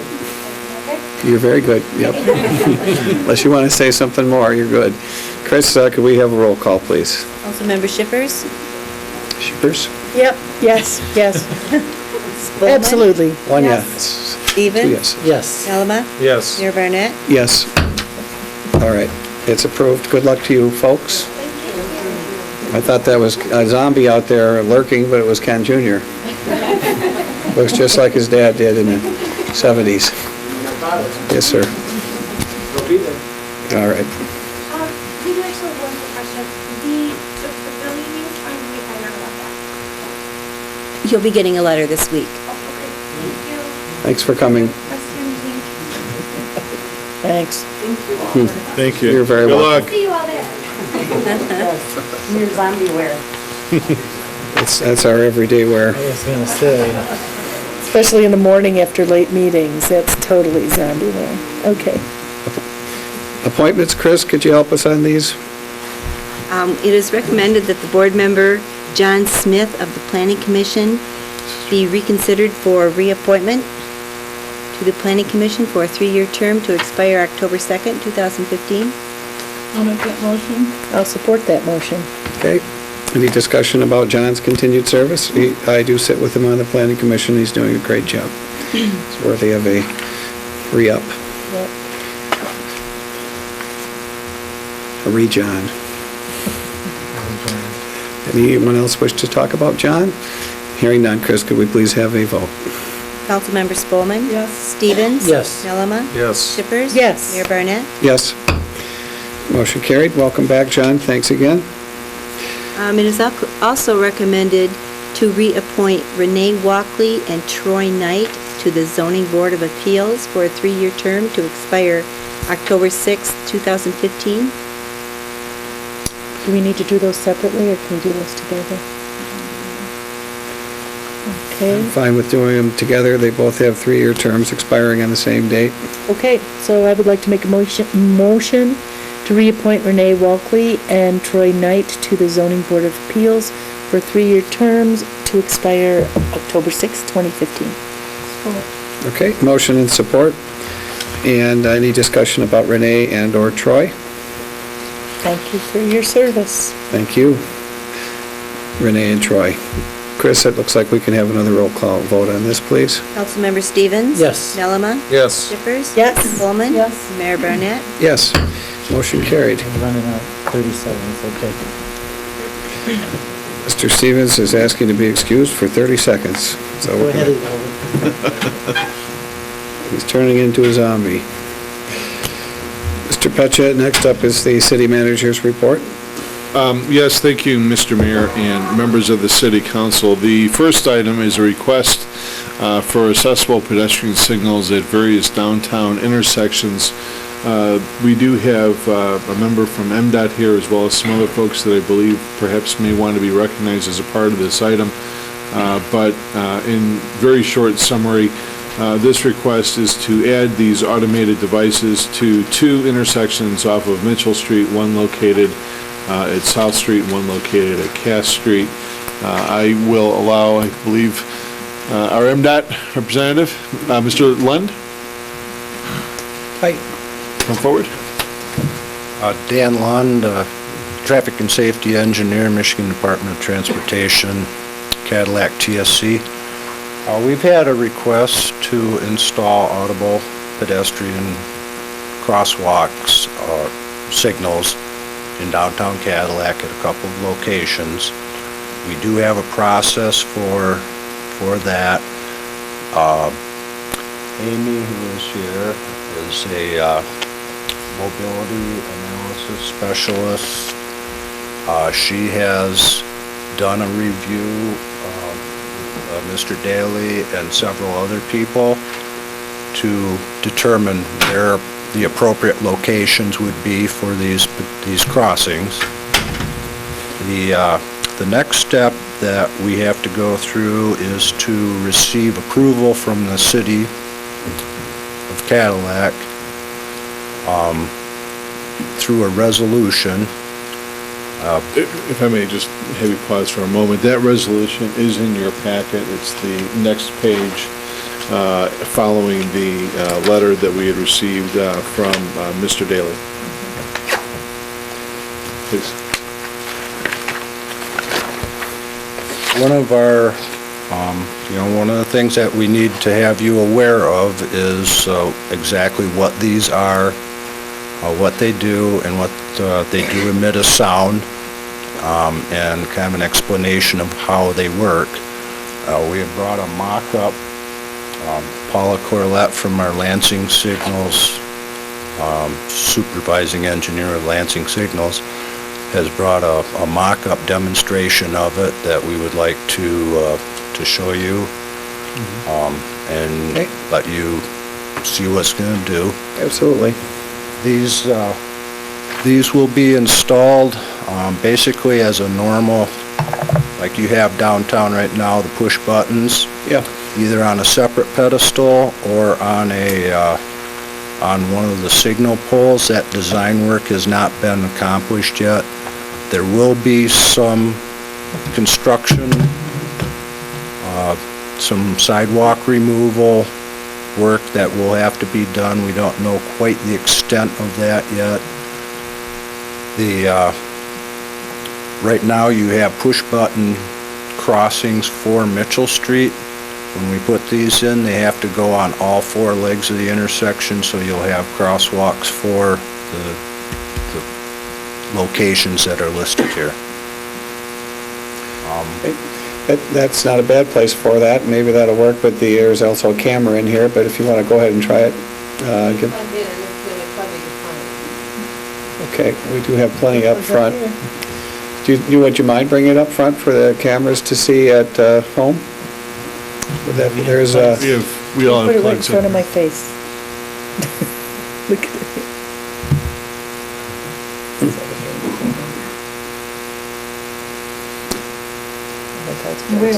We have outlets right up here. Thank you very much. Feel free to stand. Set it anywhere up here. Yep.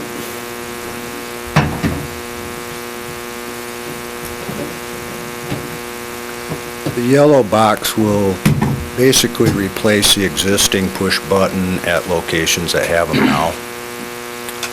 The rest of the equipment is inside the control panel that is already existing.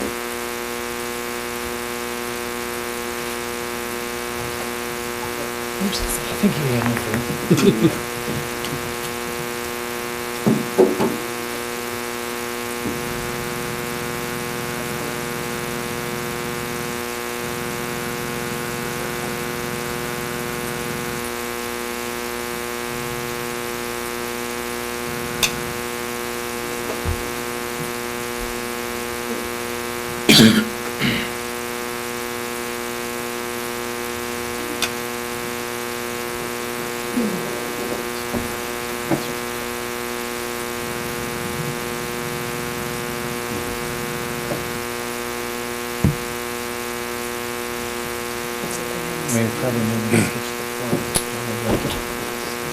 As with any electric device demonstration.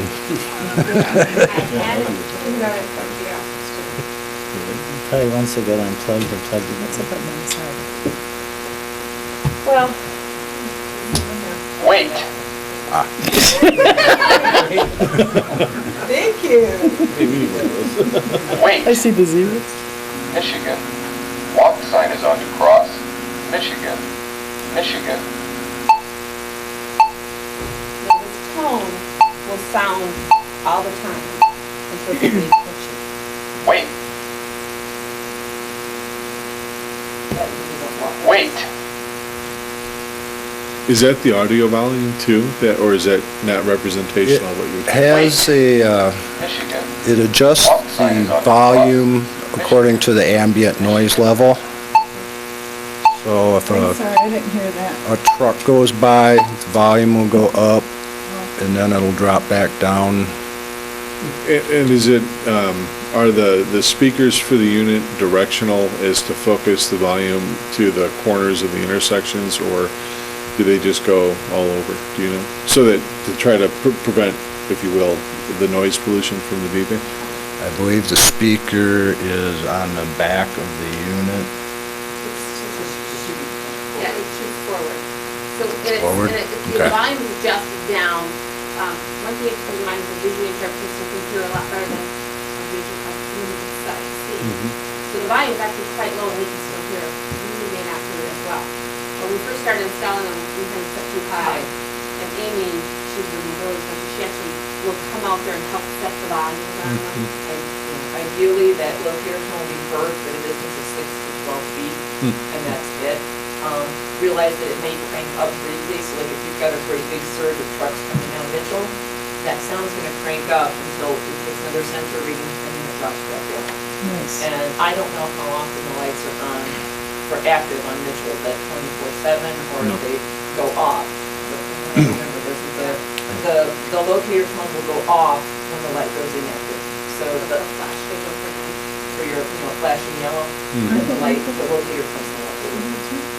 As long as the light is active, the locator tone is active, and that was that pinging sound that we heard. The lights flashing in it. At midnight?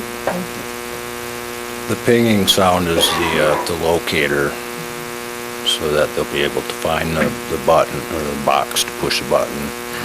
They will then explain whether you're to wait or which street to cross, depending on which button you push.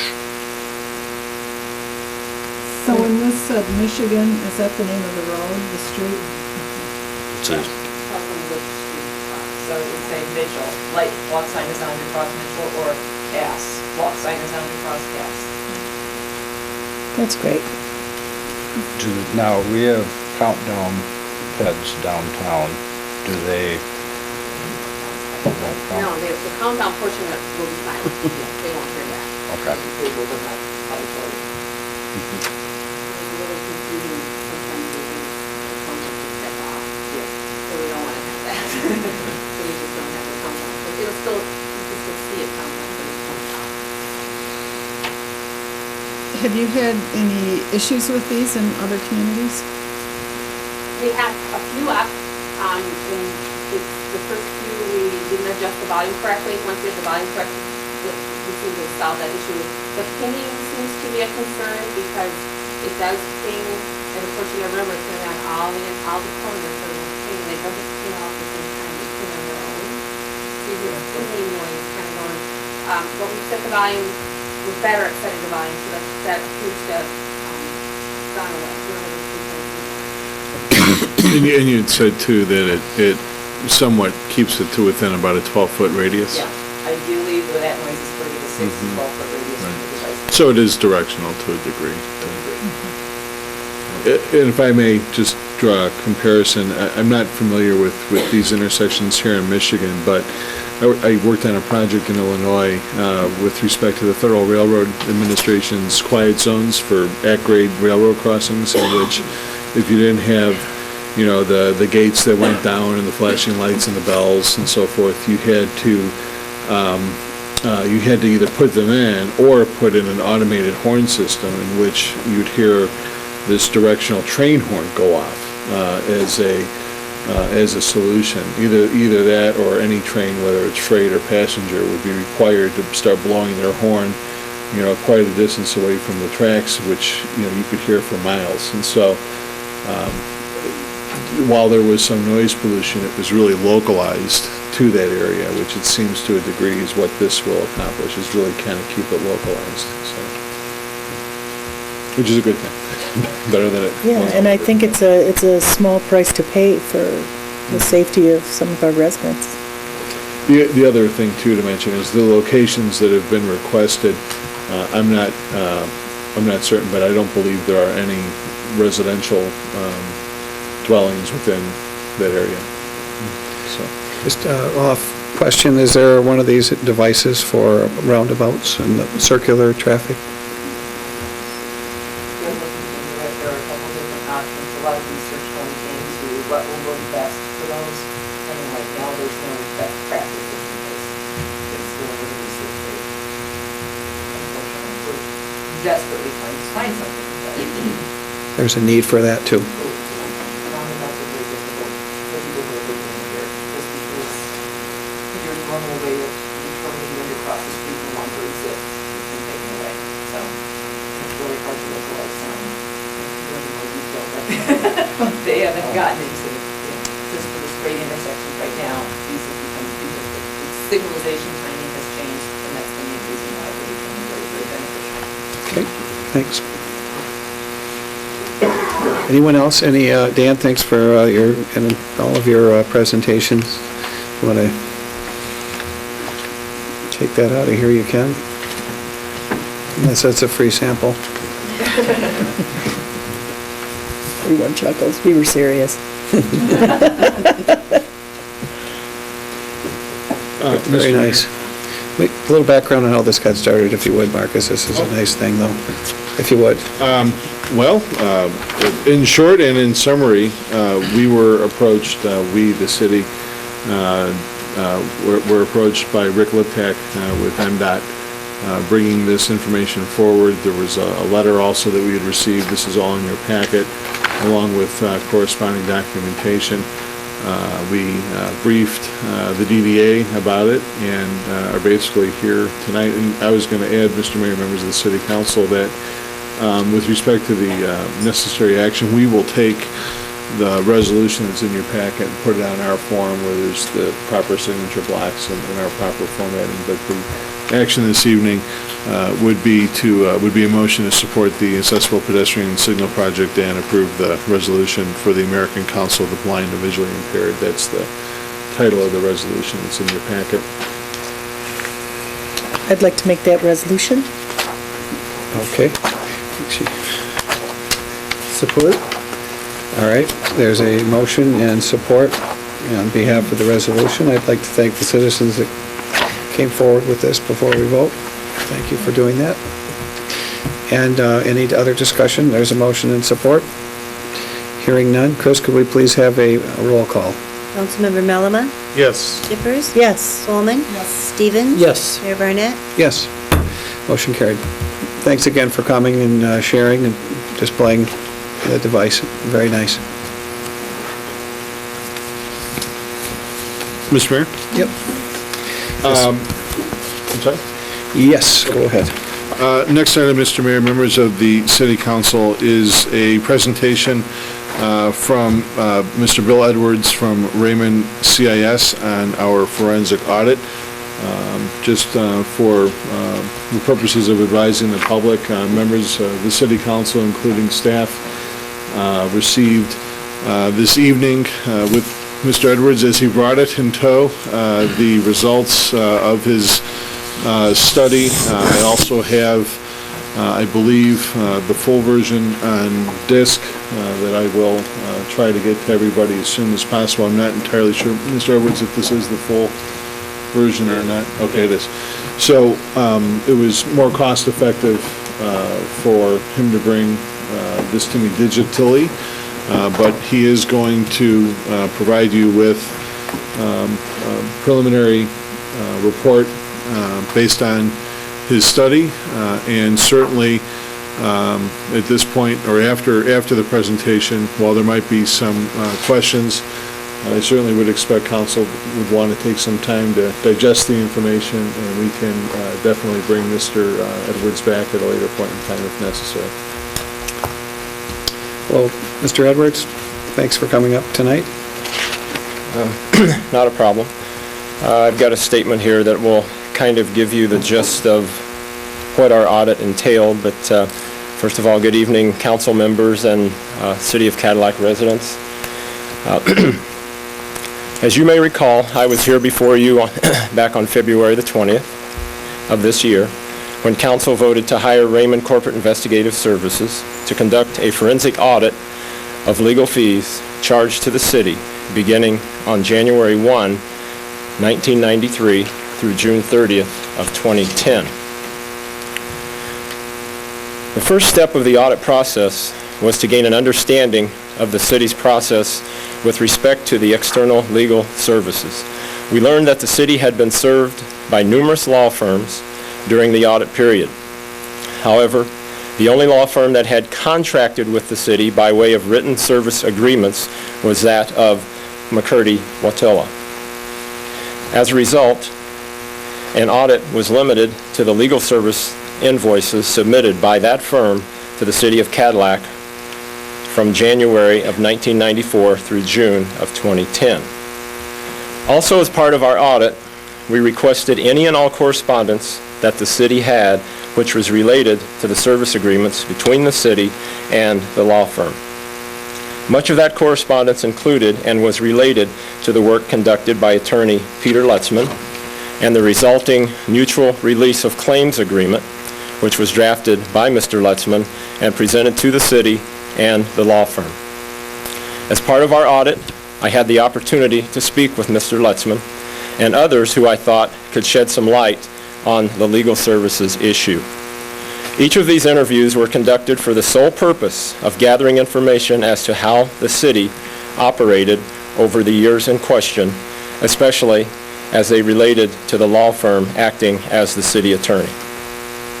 As we proceeded into the audit and began to accumulate legal services invoices from the city, we were advised that some invoices could not be located. At the direction of the city, we contacted the law firm to determine if they might have copies of certain original invoices that the city could not find. When the law firm indicated that they would cooperate with our request, we began to send them lists of specific invoices which the city could not locate. The law firm did, in fact, submit numerous invoices which were utilized in the audit.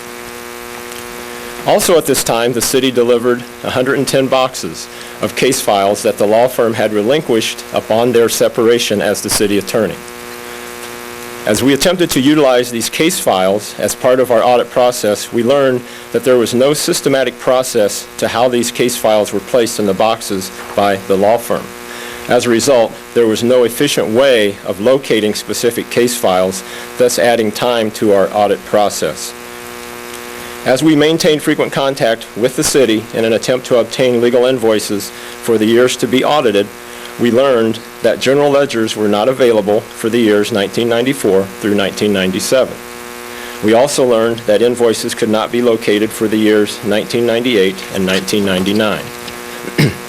We were also told that all the invoices, including the legal service invoices for the years 1994 through 1997, were on microfilm and would have to be converted to paper copies. When we received these invoices, it was readily apparent that most of the invoices lacked the necessary information to allow the audit analysis, or the copies could not be read sufficiently enough to extract information of value.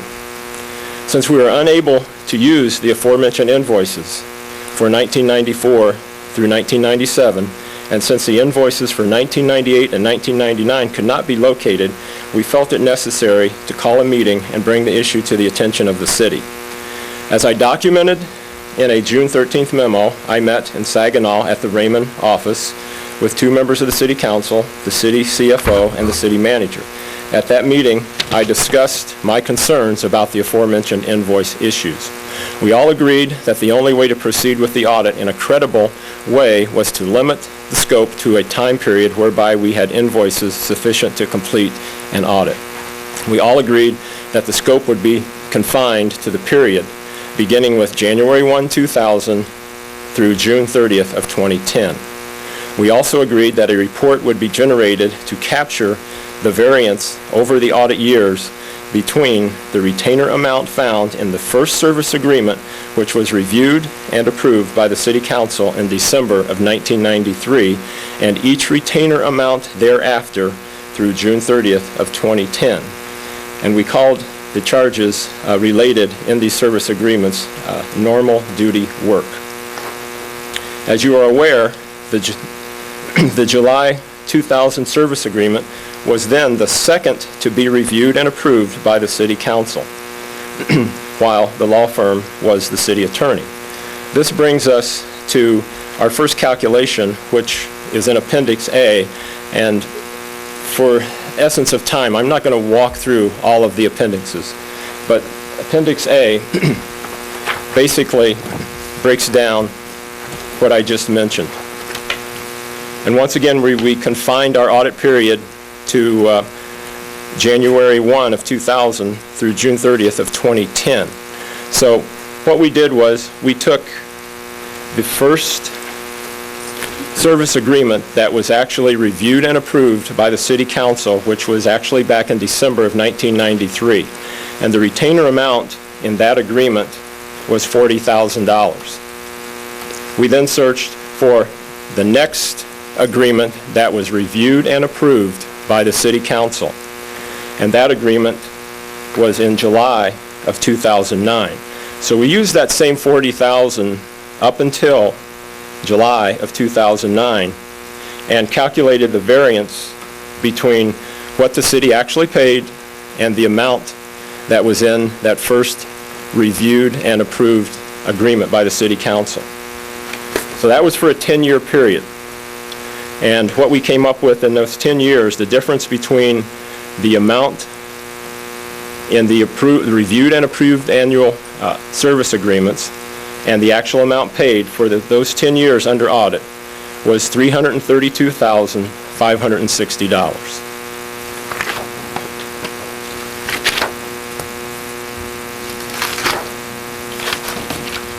Our next analysis, and the most time-consuming part of the audit, was that of the legal services conducted outside of the normal duty work. And that would be outside of the annual retainer that was in the service agreements. This is described in the agreements as the extraordinary duty work. In each agreement, the law firm would break down its fees according to whether the work was performed by a partner or an associate. To present a fair picture of the legal fees billed by the law firm, it was agreed that we would make two separate calculations based upon two separate scenarios. And this is very important. This was what we did for each calculation going forward from this point. Our first calculation would be based upon the rates quoted in each service agreement issued by the law firm during the audit period, and compare that with the rates that were actually charged on the invoices. What we've put together are books, and every audit that we ever do, we always make sure that we have 100% backup for every number that we generate. This book right here represents copies of invoices, and there'd be an additional 3 books that would represent the 10-year audit period. So this times 4 would be one set of the audit invoices that we looked at. There's a copy of every invoice in there that will support the appendixes that back up this executive summary.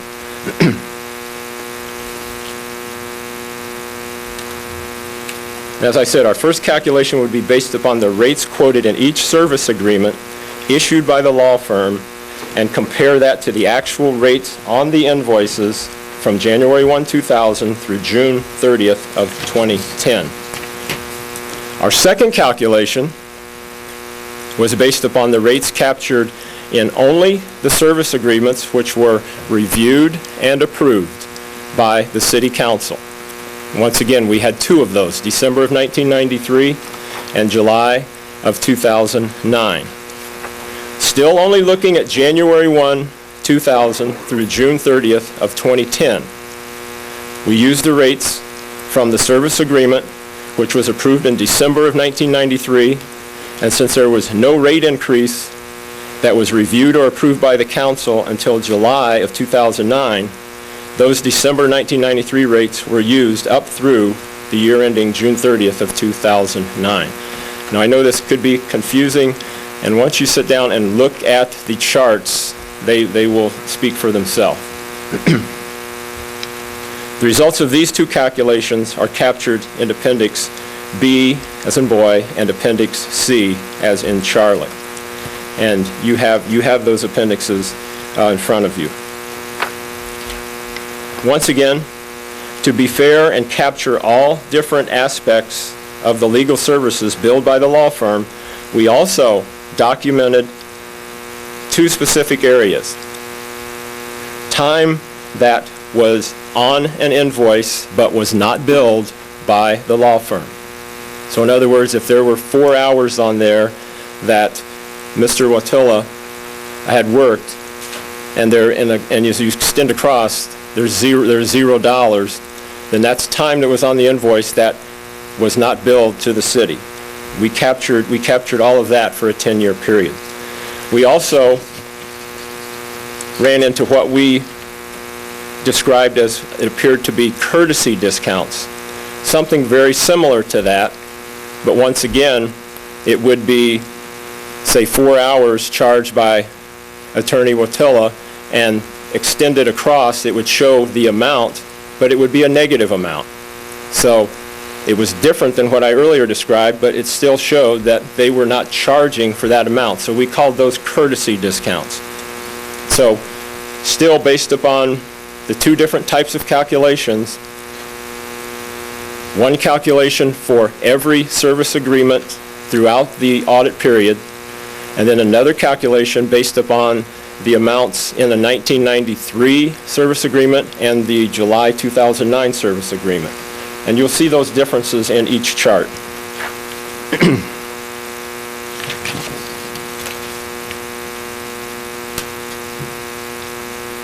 And then we also looked at expenses that were charged back to the city as compared to the expenses specifically listed in each service agreement. We made every effort to classify these charges as fairly as possible, and even utilized a column in our spreadsheet which is listed as undeterminable. For those charges, we just could not clearly classify. So we didn't just guess. If we couldn't figure out how it should be classified, it was considered as undeterminable. And you'll see all those charts. Initially, I was going to go through each chart and point out the amounts, but at the end of the day, we have a summary that we prepared.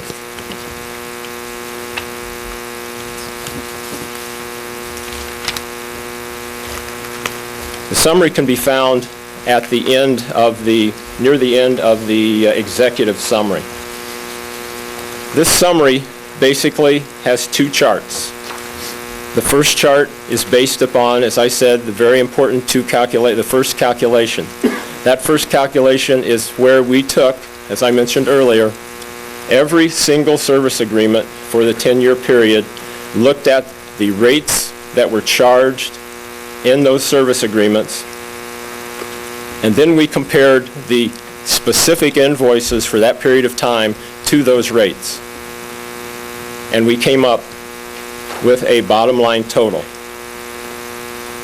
Okay, and we break it down, as I mentioned, you have the normal duty amounts, which there's no variance there, but in this chart, in the extra duty amounts, which is outside the normal duty amounts, we had $63,341.91, which I guess I didn't mention earlier, but that's what is on that first appendix that refers to the extraordinary items. Then we break it down by the discounts that were given. Okay, so the bottom, and then the expenses. So the bottom total, if you took every service agreement that we had from the city that was received from the law firm, we had a variance or an overbilling amount of $53,597.83. Then when we move to the second chart, where we took only the service agreements that, according to the minutes that we thoroughly reviewed for this period of time, and we found the 1993 service agreement, which was reviewed and approved according to the minutes of the council. And then the second one that we found was the July 2009 service agreement that was reviewed and approved according to the minutes by the council. And once again, we break it down by category for the normal duty, the extraordinary duty, the discounts, and then the expenses, where we're adding back the discounts, or subtracting the discounts, I'm sorry. For a 10-year period, we calculated, based upon that scenario, that the city was overbilled by a total of $440,425.76. In closing, with respect to the reports, I know that a lot of this information has not been reviewed by you and digested by you. So as Marcus indicated, I can be available by telephone, video conference, whatever technology we have, or I can zip back up if you have 100 questions, and I can answer those questions. But if that's what it takes, we can do that. And once again, as I said, we have 4 sets of these documents, depending on who needs to review them to ensure that our calculations are accurate based upon the 2 scenarios. So with that, I thank council for allowing Raymond to assist you with this. And if you need any assistance going forward, we'll be available. So, here for any questions that you might have right now. Okay, thanks a lot, Bill. Marcus, any questions from staff or from council? Mr. Mayor, members of council, again, I think at this time it would be prudent for council to take this information and to digest it. I mean, we just received a tremendous amount of data. I will somehow, in some fashion, try to get a copy of everything. As Mr. Edwards indicated, that's just representational of 1/4 of the backup, but we have it digitally, so I'll do what we can to get it all accessible to council to review and look at putting this perhaps at some time either later this fall or winter back on our agenda for discussions based upon feedback that I receive from council and any questions that we may have or that you guys may have for Mr. Edwards accordingly. Okay, Ryan, there's been a lot of talk tonight about the direction of the findings, and for some reason it continues to get off course into going back against the law firm. The understanding I had was that these would be submitted to our carriers, and the words came out of one of the former council members, accidental overcharges. If that's the case, we have insurance for this, and this is the whole purpose. And I'm just distraught that the comments continue to come in that if there's a reopening, which has not been, my understanding, discussed, voted on, or even considered by the city. But I'd like the staff to consider looking into our carriers and based on this. That's just my thinking, but the rest of the council can either speak or wait, and we'll talk about it as we move down the road. But that's the purpose of doing this, not to reopen something that was settled, in my opinion. Were there any agreements that were not reviewed and approved by council between 1993 and 2009, or did? Yes. Oh, that's... Okay, is there data based on any of those anyplace available? That's what this is all about. When I say there were 2 calculations, so what we did, as I reviewed the minutes going back to probably, and I'm guessing now, probably back to like October of '93 or maybe a little before, to see what kind of discussions there were leading up to hiring the law firm so that I didn't miss anything. And then as I'm going through the minutes, I see that in December of '93, that was the first service agreement that was drafted, and that first agreement was, and according to the minutes, was reviewed and approved by the council at that time. And I believe that first agreement began January 1 of 1994. It was approved by council in December of '93. And I believe that particular agreement extended out 3 or 4 years until the next agreement was drafted. That next agreement, let's say if it was in 97, 96 or 97, there was no indication in the minutes that it was ever reviewed and approved by the council. Then in 98, there would have been another agreement where the retainer would have increased somewhat, and again somewhat, and the actual hourly rates would have increased in each agreement as we went forward. That continued, the new agreements continued to appear, and it was not until July of 2009 that the next, according to the minutes, that the next agreement was actually reviewed and approved by the council. So when I say we made 2 calculations, we took every one of those agreements that we were privy to, and our first calculation was done as if the council had reviewed and approved every one of them. So we took those rates, but still we were able to take the actual invoices and found that even in the invoices, the charges were greater than what that agreement would have said. So in other words, if the 1998 agreement said that the partners were billed at $200 an hour, we would find that the invoices, and this is just an example, that the invoice might say that they were charged out at $210 an hour. So we would say, okay, there's $10 an hour overcharges in our spreadsheet. So that was the first calculation, that we did that for each year, took the agreement, the amount in those agreements, the hourly amounts, and took the actual invoices to compare, and found that there were still overcharges if all of those agreements were considered valid. Okay. And Then- that's the amount that you have here in the summary at the top part. At the top. Okay. And then the other calculation would have been taking those two agreements that we saw in the minutes that were reviewed and approved. So in December of 93, beginning with January of 94, if we had an hourly rate of $175 and none of the subsequent agreements were reviewed and approved, we calculated that if they weren't reviewed and approved, then there was no reason for those rates to increase because the council hadn't approved it, according to the minutes.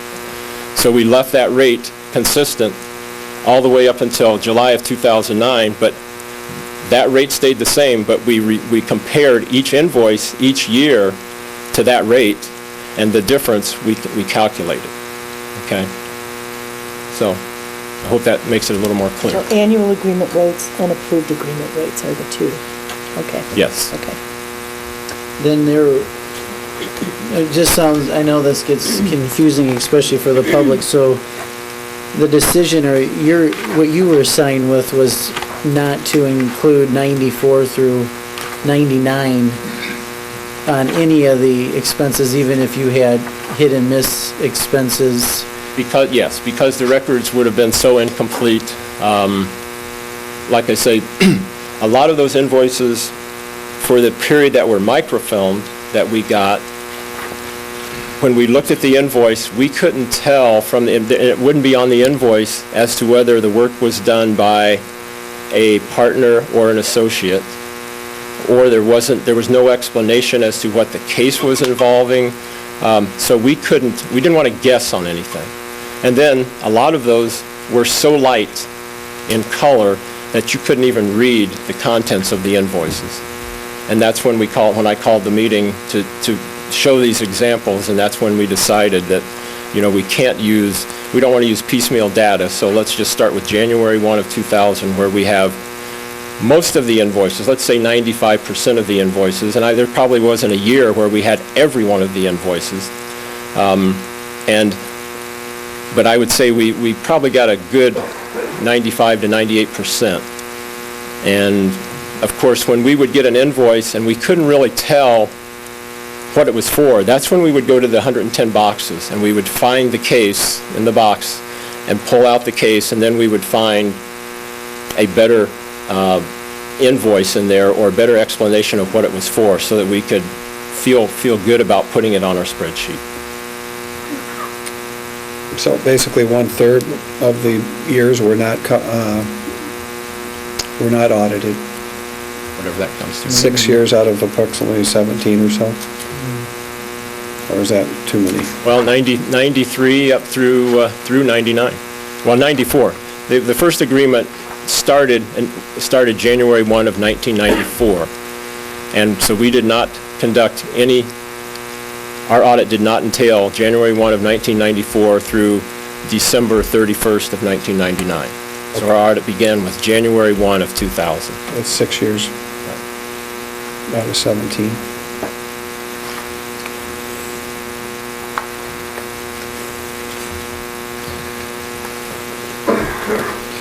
And then that,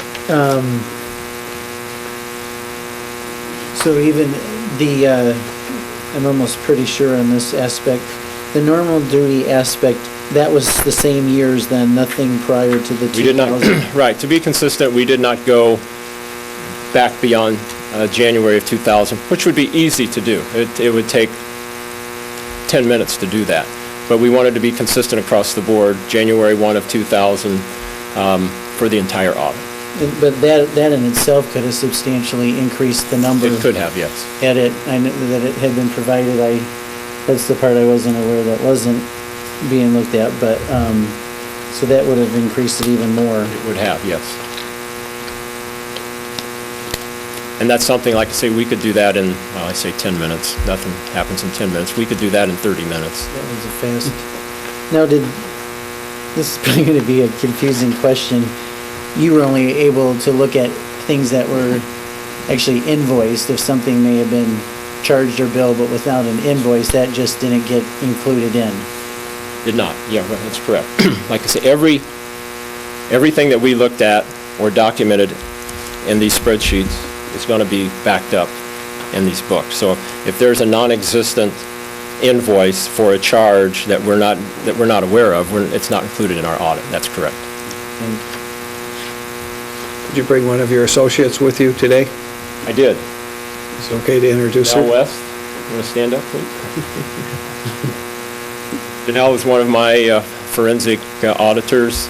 She's had about 10 years experience in the auditing world. Anyone with other questions, anything from staff or council? You probably said this, so we actually have, this is the entire That entails every calculation that I discussed here. That would have every appendix, which is it's referenced in the executive summary as you go through Appendix A through, I believe, Appendix I. So these two together complete the... Yes. Okay. Yes. And then these back up, as you'll see on, if you look at tough getting old. If you look at Appendix B, and you see a lot of line items, and initially you would think that each line item is one invoice. Well, that's not true, because a lot of invoices would have maybe 5 to 10 line items on it. So we captured, and that's why these are so vast, we captured every line item of every invoice that we reviewed. So if you look on Appendix B, you will see that the first maybe 12 lines say invoice number 83271. So that's telling you that all of those were all on one invoice. One thing I was noticing, Mr. Mayor, at least I know one of the purposes of this was to get in, so that we always audit all our funds and knowing where this went is, for him only needing 10 to 30 minutes, I think it would be important to include the 1994 through 2000 normal duty numbers that he had that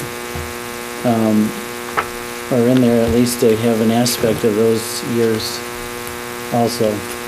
We could do that, and we could substitute a new, Appendix A, which would be this. With those It would have an additional 6 lines on it, basically. I need a little bit more clarification here. So the last known service agreement was 98? Known, the last Approved. reviewed and approved was in July of 2009. So in the top portion of this, Okay, of the summary? and we didn't actually start auditing, and we didn't use anything until 99, so everything in here was from January 1, 2000, up to June 30th of 2010.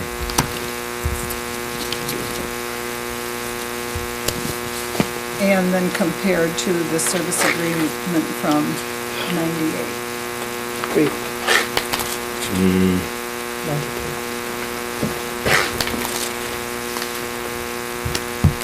You're looking at the top? The one at the top. The one at the top, basically, let's completely forget about review and approval by the council. What we did was we took every service agreement that was made available to us, and let's say for the year, this fiscal year of 2007, just for guesses, then we took every invoice, okay, for that same period that agreement pertained to. Well, that agreement would say, okay, associates were billed at this hourly rate, partners at this hourly rate, and then when we got those invoices, we compared the hourly rates on the invoices, and we would find that even though that service agreement was issued to the city, we calculated how much in addition to those rates were charged actually in the invoices. So if the service agreement said, like I said, $200 an hour for a partner, and we saw on the invoice that partners were billed out at $225, then you'd have $25 in excess of overbillings, as we would call them, as it pertained to those agreements. So every agreement we had in the first calculation, we took them just as they were, and we compared the actual invoices for those periods of time and to determine how much we calculated to be overbilled. And this is whether or not they were approved by council. Exactly. And like I said, we did that to be fair, as if those agreements should have been adhered to, they were approved or whatever, just to show you, there were still some overbillings. And there were some discounts also, but still, there were still, I think I said like 60, in the extra 63,000 in overbillings.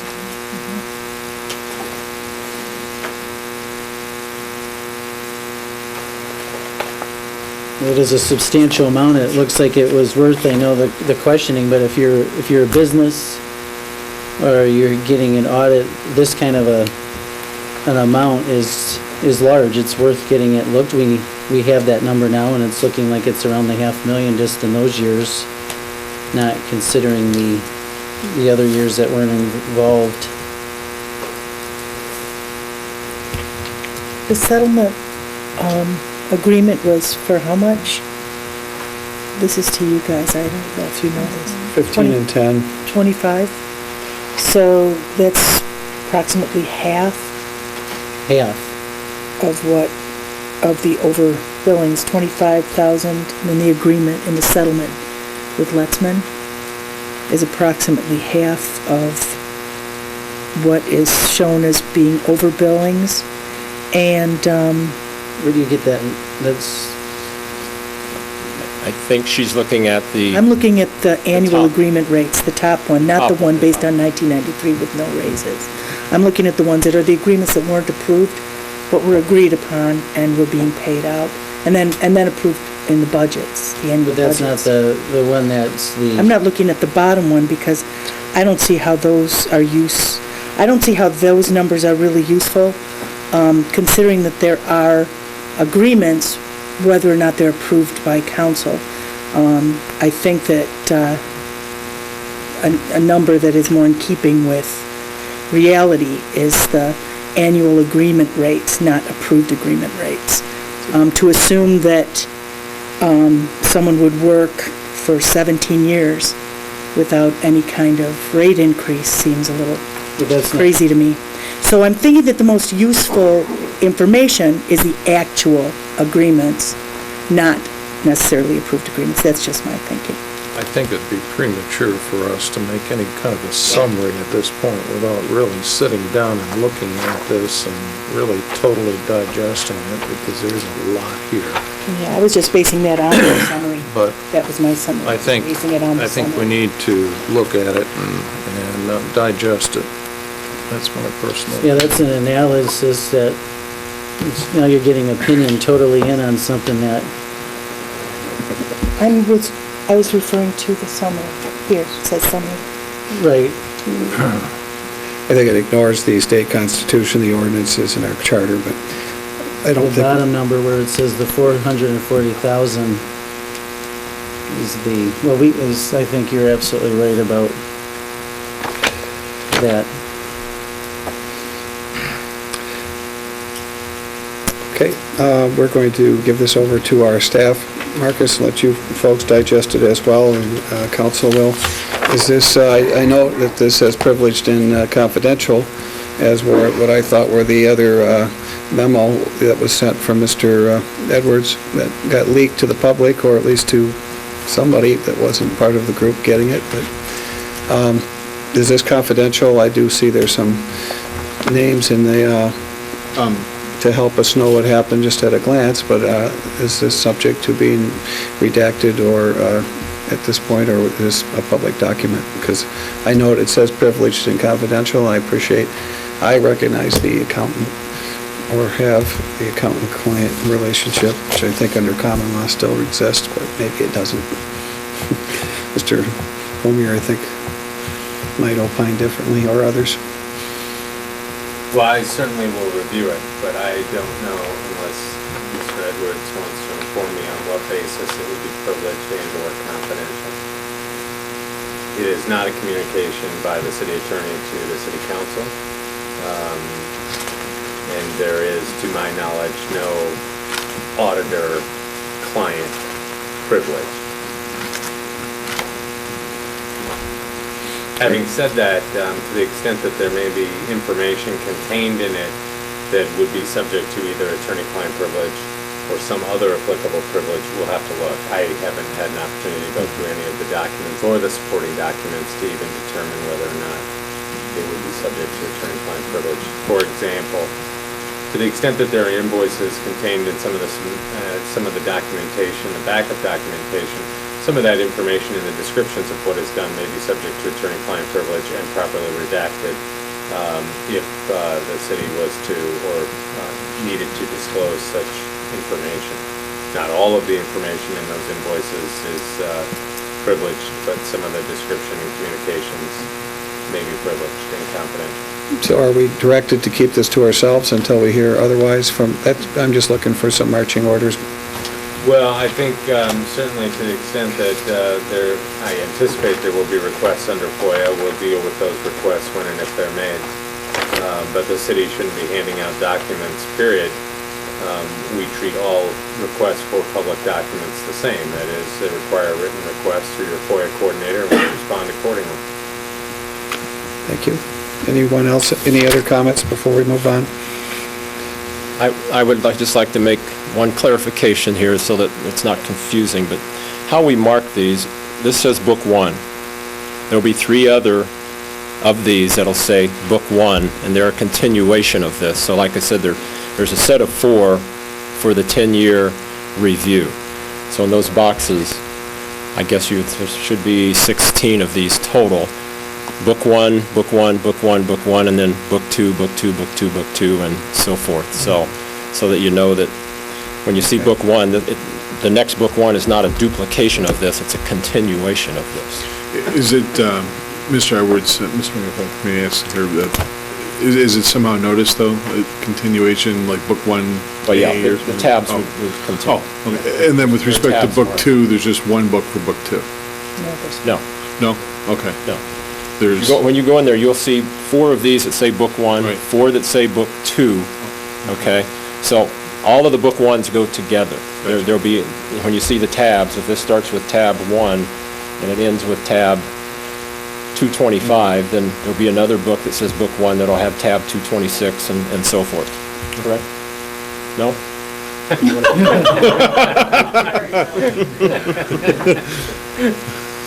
Everyone who ends up with a copy of the books will need a set of Book 1, Book 2, Book 3, okay. Book 4. That's not what I was told. Yeah, that's okay. Okay. Okay. That's why I brought it. Yes. And that is, what's in those books is mainly what's in here, but just in a... No, this backs that up. Okay. That's And this references. the references were. Your booklet that you have, on each one, there's going to be references. See Book 1, Exhibit 150. And so you would go to Book 1, flip to tab 150, and there would be the supporting documentation for that item. Thanks for the color coding, too. That helps. Well, yeah, but it's easier than sticking tabs out all the time, which sometimes fall off. Okay. Anything else from council and/or our staff? If not, I'd like to thank Mr. Edwards and Janelle for coming tonight and sharing their efforts. I appreciate that very much. Yeah, Mr. Mayor, I'd like a chance, Roger Wotella from the law firm, Roger, would you mind waiting for your proper time, which would be at the That's what I was public asking. comment? Would that be okay? That's what I was asking, that Thank you. Mr. Mayor, could I finish? Given the presentation, and I believe the confusion from it that abounds in terms of the two calculations, I think now would be a more appropriate time. Mr. Wotella, would you especially mind I'm waiting until your public comment? You'll have plenty of time. We may even let you exceed 3 minutes, so please sit down. Would council possibly make a motion if I might do it now? It's going to get late, and I think it would be the clearest time to clear up what I believe is some confusion. And Mr. Edwards is here. I've worked with Bill, respect him, and I think we could clear up what I think is a bit of confusion on this larger number, not the $63,000 number, but the larger. Perhaps council would permit me at this point, since we... Permit you to be out of order? I don't think so. I would ask that you have a seat, sir, for the second time. I will be back at public comment at the appropriate time to discuss this and make clear to council that I think there is a serious misconception that we do have to clear up, and I think Ms. Shippers alluded to it, and we can do that for the public so there's not a misunderstanding. Thank you. Mr. Betcha, would you mind continuing with your city manager's report? Thank you, Mr. Mayor, members of the City Council. The final item under my report this evening is with respect to the Greater Cadillac Area Business Incubator Market and Feasibility Analysis. The requested action this evening would be to approve an agreement which I don't believe made it into your packet, which I apologize. This is the final agreement right here. Yep. This is just a brief background. This agreement is an agreement between the City of Cadillac and the University of Michigan for consulting services that would be provided by the U of M through a $50,000 grant that's being funded through the USDA to provide essentially an analysis, a feasibility analysis of the entrepreneurial and professional communities in and around the City of Cadillac and Wexford County, and to try to develop a business and operating plan for potentially a mixed-use business incubator. I must take a brief pause and publicly thank Jerry Adams, Community Development Director, and Councilmember Malma for championing this project and getting it to a point where it's ready for council action. This is something that, boy, perhaps a year ago or longer came before council as a part of discussions regarding the Wexford Area Regional Economic Development Consortium. There were a variety of meetings that took place a couple of summers ago, and this was a part of the outcome of those meetings. In any event, the packet includes about 28 different measures that are part of the survey itself. The city attorney has approved, reviewed and approved the agreement, and the agreement again that was passed out. I apologize, there was a minor change that we had put in it after the packet was already printed. Again, the council action this evening that we're asking for is for this council to approve the professional services and agreement in the amount of $30,000. That's actually the provision that would go to the University of Michigan. It is a $50,000 grant for the consulting services, which is outlined in the packet. And I'm not sure if Jerry, if you wanted to add any clarification to that, or? Very clear. Okay, thank you. Oh, did you have something you wanted to? No, the only thing I was going to mention, the only change occurs in section 10.3, has to do with mutuality of indemnification, that neither party is indemnifying either. under that section, and we didn't receive that back from University of Michigan until Friday.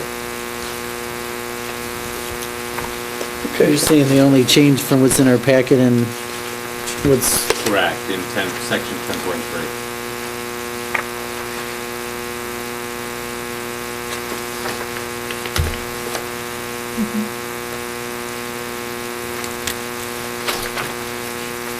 I'd like to make a motion, if no one has any other questions, that we approve the contract with University of Michigan with the stipulation, no stipulation.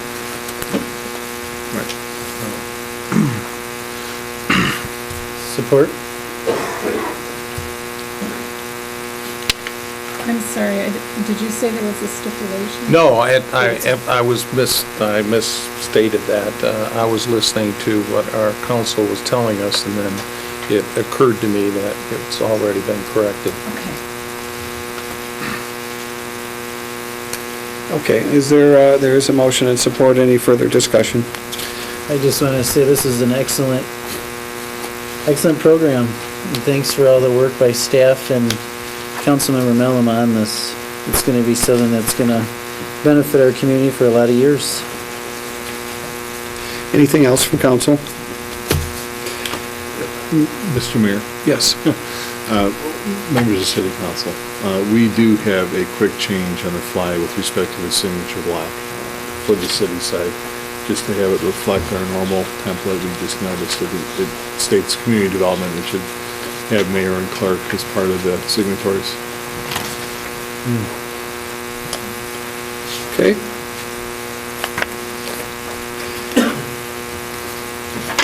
Chris, with that, any other questions or comments?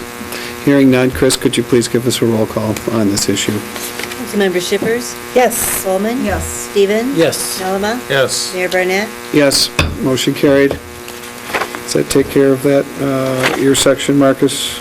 That is true, Mr. Mayor. I am finished with my section. All right, no ordinances and resolutions for adoption or introduction, no reports of boards and commissions. We do have some minutes. Anything within the Board of Commissioners minutes, the Zoning Board of Appeals, or the Cadillac Planning Commission minutes that might be noteworthy tonight for council? Yes, Mr. Mayor, members of the City Council, I wanted to mention, and I apologize if I'm taking it out of order, but with respect to the Planning Commission, they did have further discussion on the signage, off-premise signage issue. At this time, the Planning Commission has continued to table the item. They're also looking at perhaps the placement of an electronic sign in the downtown for the use of advertising various special events and activities. The matter is being tabled again until September, in which they'll have, and here I mentioned the matter is being tabled again until September. There was some additional discussion, and Jerry, I believe, just as a quick point of reference, there was no action taken as well at the last meeting. So, that was it. Thank you. All right, we're down to public comments. Mr. Watilla, would you like to go first? I'd like to clear something up because some big numbers were thrown out, and I want to go back over this and be clear, and I'm glad Bill is here. If you listen to what happened here, Mr. Edwards understandably took, I believe, an original contract going back to 93, we started in 94, and there was a flat rate charged for a good amount of work being done. This happened each year, specified work. That was about $40,000 in 1993, actually starting January 94. There's a second part to the contract that were separate hourly work that was being done.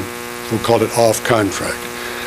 As to that second part, that goes to Ms. Shipper's comment, and I have not seen the full report, but referring to this amount an issue that ranged between $50,000 and $60,000. Not taking issue with that, and we had talked about that that came up in 2009.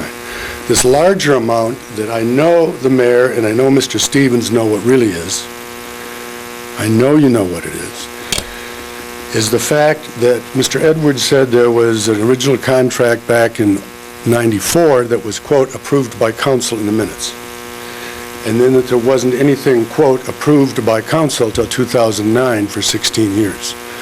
What we know is, and I'm sure Mr. Edwards can agree, is that there were yearly agreements all of those years. I think one or two we couldn't find. But basically, and for the record, Bill is nodding, and he agrees. And I understand what he had to do here. But there were yearly agreements every year. Each of those years, that $40,000 figure, not each, but over the years, it would increase. Let's remember the '94 contract was for 3 years. So let's say we get to '97 or '98. That $40,000 figure may have increased to 55 or 60, and it is in a written agreement. And it was signed by the city manager. And it was signed by our firm. When Mr. Letzman came, what we're talking about 3 years ago is he determined, yes, these agreements are there and they exist, but they really should have been ultimately signed by the mayor and the county clerk, not by the city manager. But there were yearly agreements. If you look at those yearly agreements that existed each year and calculate any so-called overcharge, there really wouldn't be any. It would be very small. It would look, for the record, like this. I'll show council. Each yearly agreement that was defective because it was signed by the city manager, not by the mayor, would not show an overcharge. We wouldn't have any figure like $300,000 or $400,000. So nothing was hidden. It was signed by the city manager, and the budget was approved, and the amount that was being spent each year, council knew through the budget. Now, I agree, and this is what we went through in 2009, that was technically an improper procedure. And for the home camera, I note that if we took each year by way of example, in one of the agreements, though defective, signed by the city manager, there would be no overcharge, $300,000, $350,000 figure. However, if you take the original 1993 agreement and hold us to 1993 figures because of that technical defect and ignore that there were agreements every year, though defective, signed by the city manager, then you take that 1993 rate and you use it as a baseline for the next 16 years, ignoring all the other 16 agreements. And the red here would show an overcharge. That's essentially that large number that the agreement group came up with. Now, I understand that because he did what he was charged with, and he saw council minutes from 1993 that approved the first rate, and saw that after, and by the way, Mr. Letzman, who's not here, and I think he should be, because he gave you the legal opinion, and these council members were here when he gave it, and explained this, and made it part of the agreement, and you know that, said you can't calculate it that way. One, it's not even equitable. Secondly, it's nothing you want to take to court because that was a technical mistake, and you can't come up with that sort of calculation in making any sort of claim.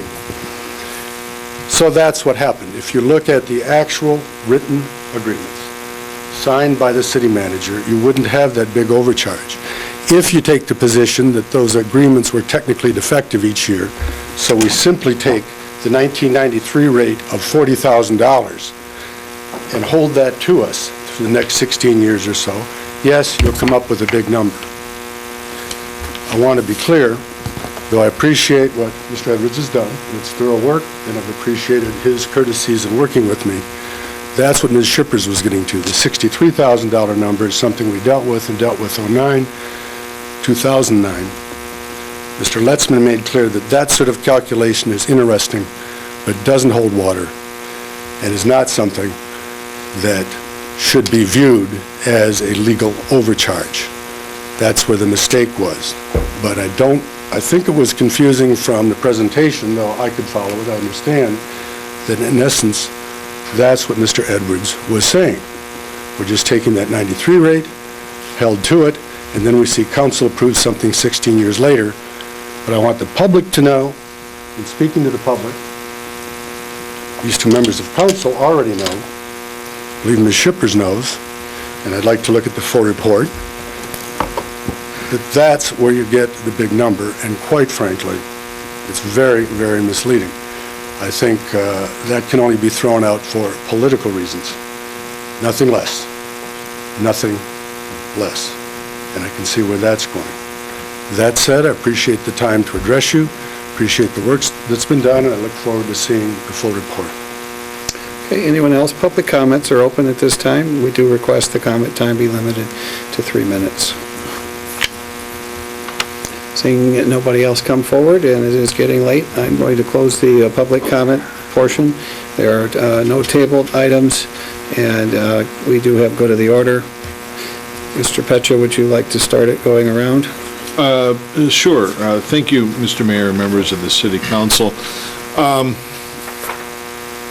Well, we had another, I would say another good meeting. Obviously, these are tough topics that we're looking at, but I think that it's good that we have all of the data to analyze at this point in time, and certainly looking forward to working with members of staff and members of council and the city attorney moving forward. Wanted to mention that, one, good luck to Cadillac Vikings. It's their homecoming this coming Friday. Also wanted to mention that Cadillac will be subject to what I like to call kind of a special treat with a train coming into town Saturday the 13th around noontime. We'll be coming into our downtown. I believe it's a steam train. I know that there is additional information on this through the Cadillac Visitors Bureau website, and would certainly encourage everyone to, to visit it for more additional information. Also, just mentioning as well that I'm looking forward to this year's annual league convention, and hopefully we'll hear some good news coming from the state as communicated through the league to us. Okay, Councilmember Bellema. Just wanted to mention two things. One is the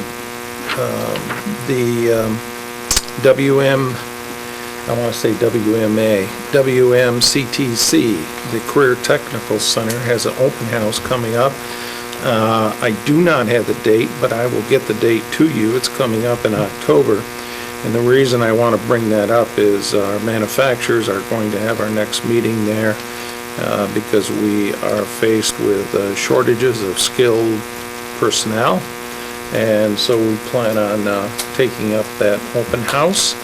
And it's something that the Manufacturers Association was the sponsor of that millage back in 1969, 1970, and it passed at a 2/3 majority. The second thing I wanted to mention is I would be more than willing to sit down with former councilperson Tom Dyer and Jim Dean, and I'd be more than happy to sit down with them and tell them why I voted for an audit, and I'd really welcome that opportunity. I would also have some questions for them on why, especially Mr. Dean, who's in business, and of course so is Mr. Dyer, why they never followed good business practices in the beginning and would have done an audit right from the start. That's a normal procedure, and I have some questions for them. Thank you. Okay, Councilmember Stevens.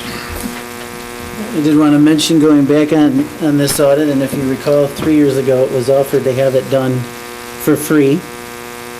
Our council at the time, the same ones that some today complained about the cost, won't mention the fact that they voted down a free audit.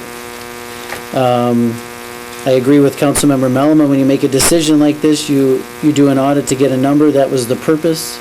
We had auditors here tonight. I want to admire their professionalism. They have had to deal with a lot of extracurricular things. They actually, last time we find out, which I I still find it odd no one wants to mention where this memo came out, where they start getting these analysis and these change of the focus of it. I would like to argue the opposite, that I think our final analysis that the committee came up with changed from what I thought it was, probably the opposite way. So their arguments in terms of what they felt was going on wrong, it seemed to have changed them by the scope of it. If any scope changed, it's changed from where we originally had, and the poor auditors got stuck in the middle, and I don't know who ended up making the final decision. But few points that want to be made if we're going to get into clarifications. Number one, what was not mentioned was that the contracts at those times were supposed to be approved by City Council. Just the signatures in itself was mentioned in the report. There were 9 charter and ordinance violations. I think that what's being overlooked is that aspect of it. The auditors, which it's unfortunate, but they seem to be getting questioned on the job before the people even saw the actual audit they did, based it exactly off that premise. And now it's going to get questioned in the public. That's going to be told that it's us being political. But before they even see the audit, somehow they're making a statement. Again, unless it was passed on privately like it had not supposed to have been, but had been in the same with the memo. The point is that agreements were supposed to be approved by City Council. They never were. If you have a rental and you have a signed rental with the landlord, but there seems to be other contracts around that have different numbers that were never done appropriately, you don't usually win those in a court of law. I do think we need to look these over. We need to keep the politics out of it and look at the number. The mayor has talked about what our options were going forward. We need to look at everything and not get into the claims that we're now getting told that we're being political. That's a disappointment to me because it is good practices to have an audit. We now can show the public what exactly was done with their money. That's what public officials should do. We have an audit every year.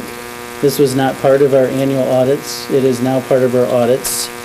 And we now can actually give a pretty good detail, except for we're still missing about 6 years, which I also think should be noted. So I do want to make that point. I agree with Councilmember Melama. If we go back in time, and I love video, because you can't go and change video, but it's out of practice for 3 council members to approve an agreement then, when they even admitted at that meeting that they hadn't seen it. And that's why we had Mr. Letzman here. We don't need to see it. That's out of practice too, to make an agreement of something when we don't even have the information in front of it. Thank you. Okay, I'd like to thank Mr. Edwards and Janelle for coming up and sharing their expertise and also the hard work they gave to us, and not only us, but the County of Wexford, which they were involved in that audit as well. So thank you and welcome back to town, and appreciate your work. The CTC was mentioned by Mr. Melama tonight, Councilmember Melama. They had a banner that they put together. Tara, Greg, Dave Mackey were the couple of instructors, I believe, and some students that ended up on CNN and Fox News over the weekend with the Cadillac name and taking a nice stand on an important issue that we've talked about here, which was bullying in the past. And it was nice to see that our school is with it and stood up for the cause, and unfortunately had some experience in that area, but shined very brightly throughout the world as a competitor to the Oklahoma Heights game that occurred Friday night that drew a lot of attention in the media and some misinformation. I handed each of you a community needs assessment. I would greatly appreciate if you could go to their website. The Salvation Army needs your knowledge and insights about our community and its unmet needs. They've created a special website where we as leaders can easily and quickly provide them with our views. They're very interested in not only mine, but everyone else's. They have had set up an interview I wasn't able to make eventually, but part of the interview was actually filling out these questions on the website. I really appreciate that. It's a needs assessment. We've participated in those before. Your name will not be used and only the collective responses are reported, and it's at www.salvationarmysurvey.com, and it's being run by a national company. I greatly appreciate it if our staff, Marcus, and gave one to Marcus as well. That's what I was handing out 2 seconds ago. Greatly appreciate if we would all contribute with that. I'm on the Salvation Board, and Captains Valerie and Mark Nance are helping us with this, and it would be very nice to contribute our thoughts. And that's it for me. Okay, Councilmember Shippers would be next.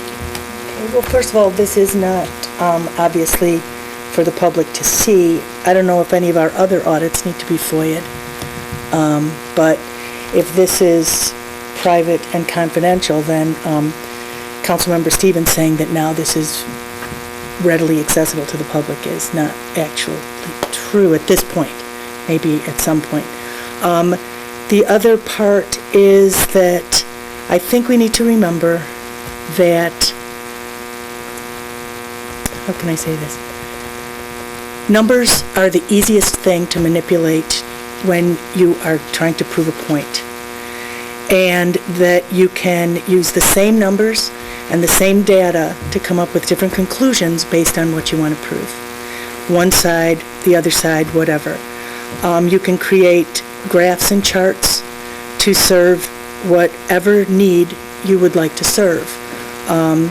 And I think that we've had, this is a horse that we have been beating to death, and that this community has become more and more divided on this issue, and that sometimes, was it Nietzsche who said that when you seek to destroy monsters, be careful you don't become that which you seek to destroy?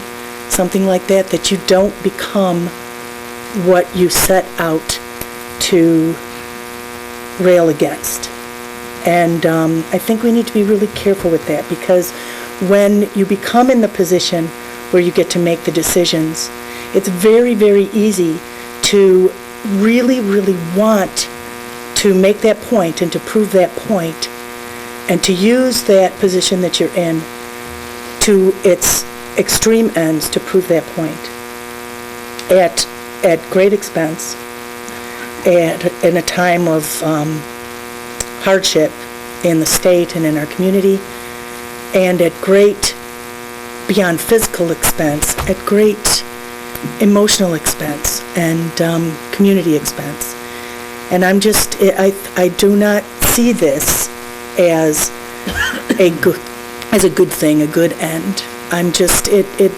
In many ways, it breaks my heart to see us just keep rehashing things. I remember paying attention when Mr. Lutzman was here. This was just before I came on board, and I was very much aware and keeping myself informed of what was going on in the city. And these same things were said those years ago.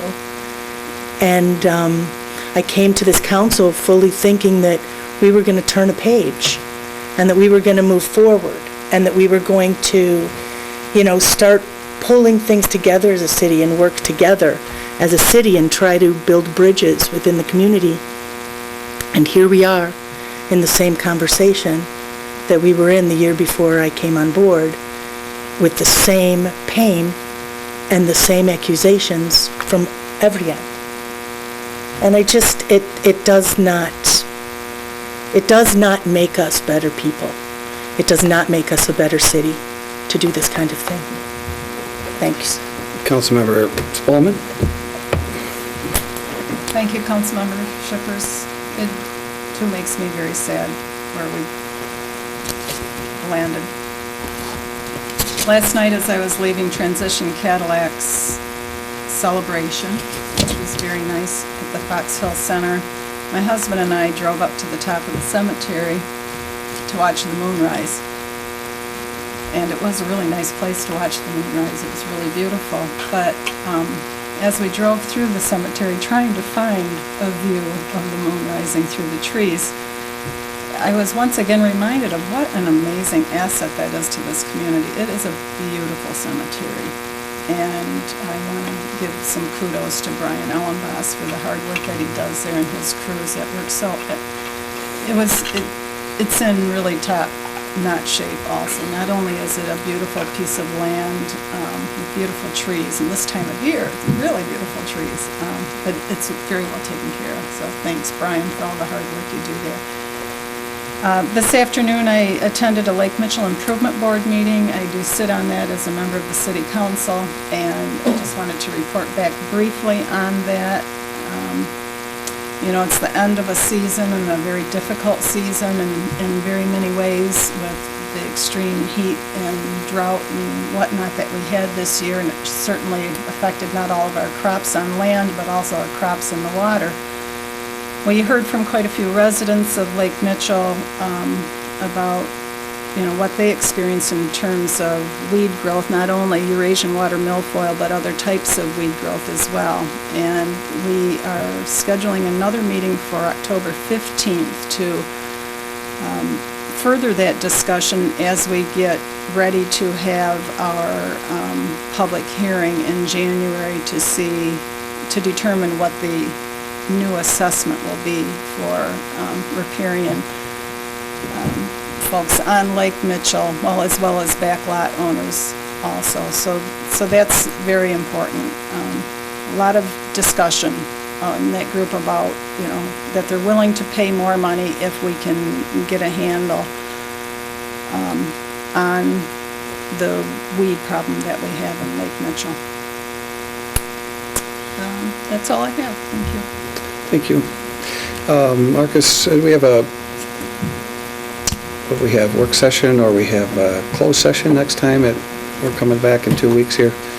Do you recall that time? Just maybe we could remind council that... Yes, Mr. Mayor, members of the City Council, right now, the time is escaping me. I think we set it for... 5:30? No, 6, 5:36. 6 o'clock, a special session at 6 o'clock for the purposes of going into a closed session to discuss the city manager evaluation. And as I've done in the past, at that meeting, I'll have just a very short written statement that I'll publicly distribute to council that formally asks for the closed session discussion. Okay, all right. So everybody, we're coming back early next time around. I want to thank everybody that came out tonight. Thanks staff, viewers at home, and the media that sat through our meeting tonight. Rick Charmley. All right, with that, thank you. Meeting adjourned.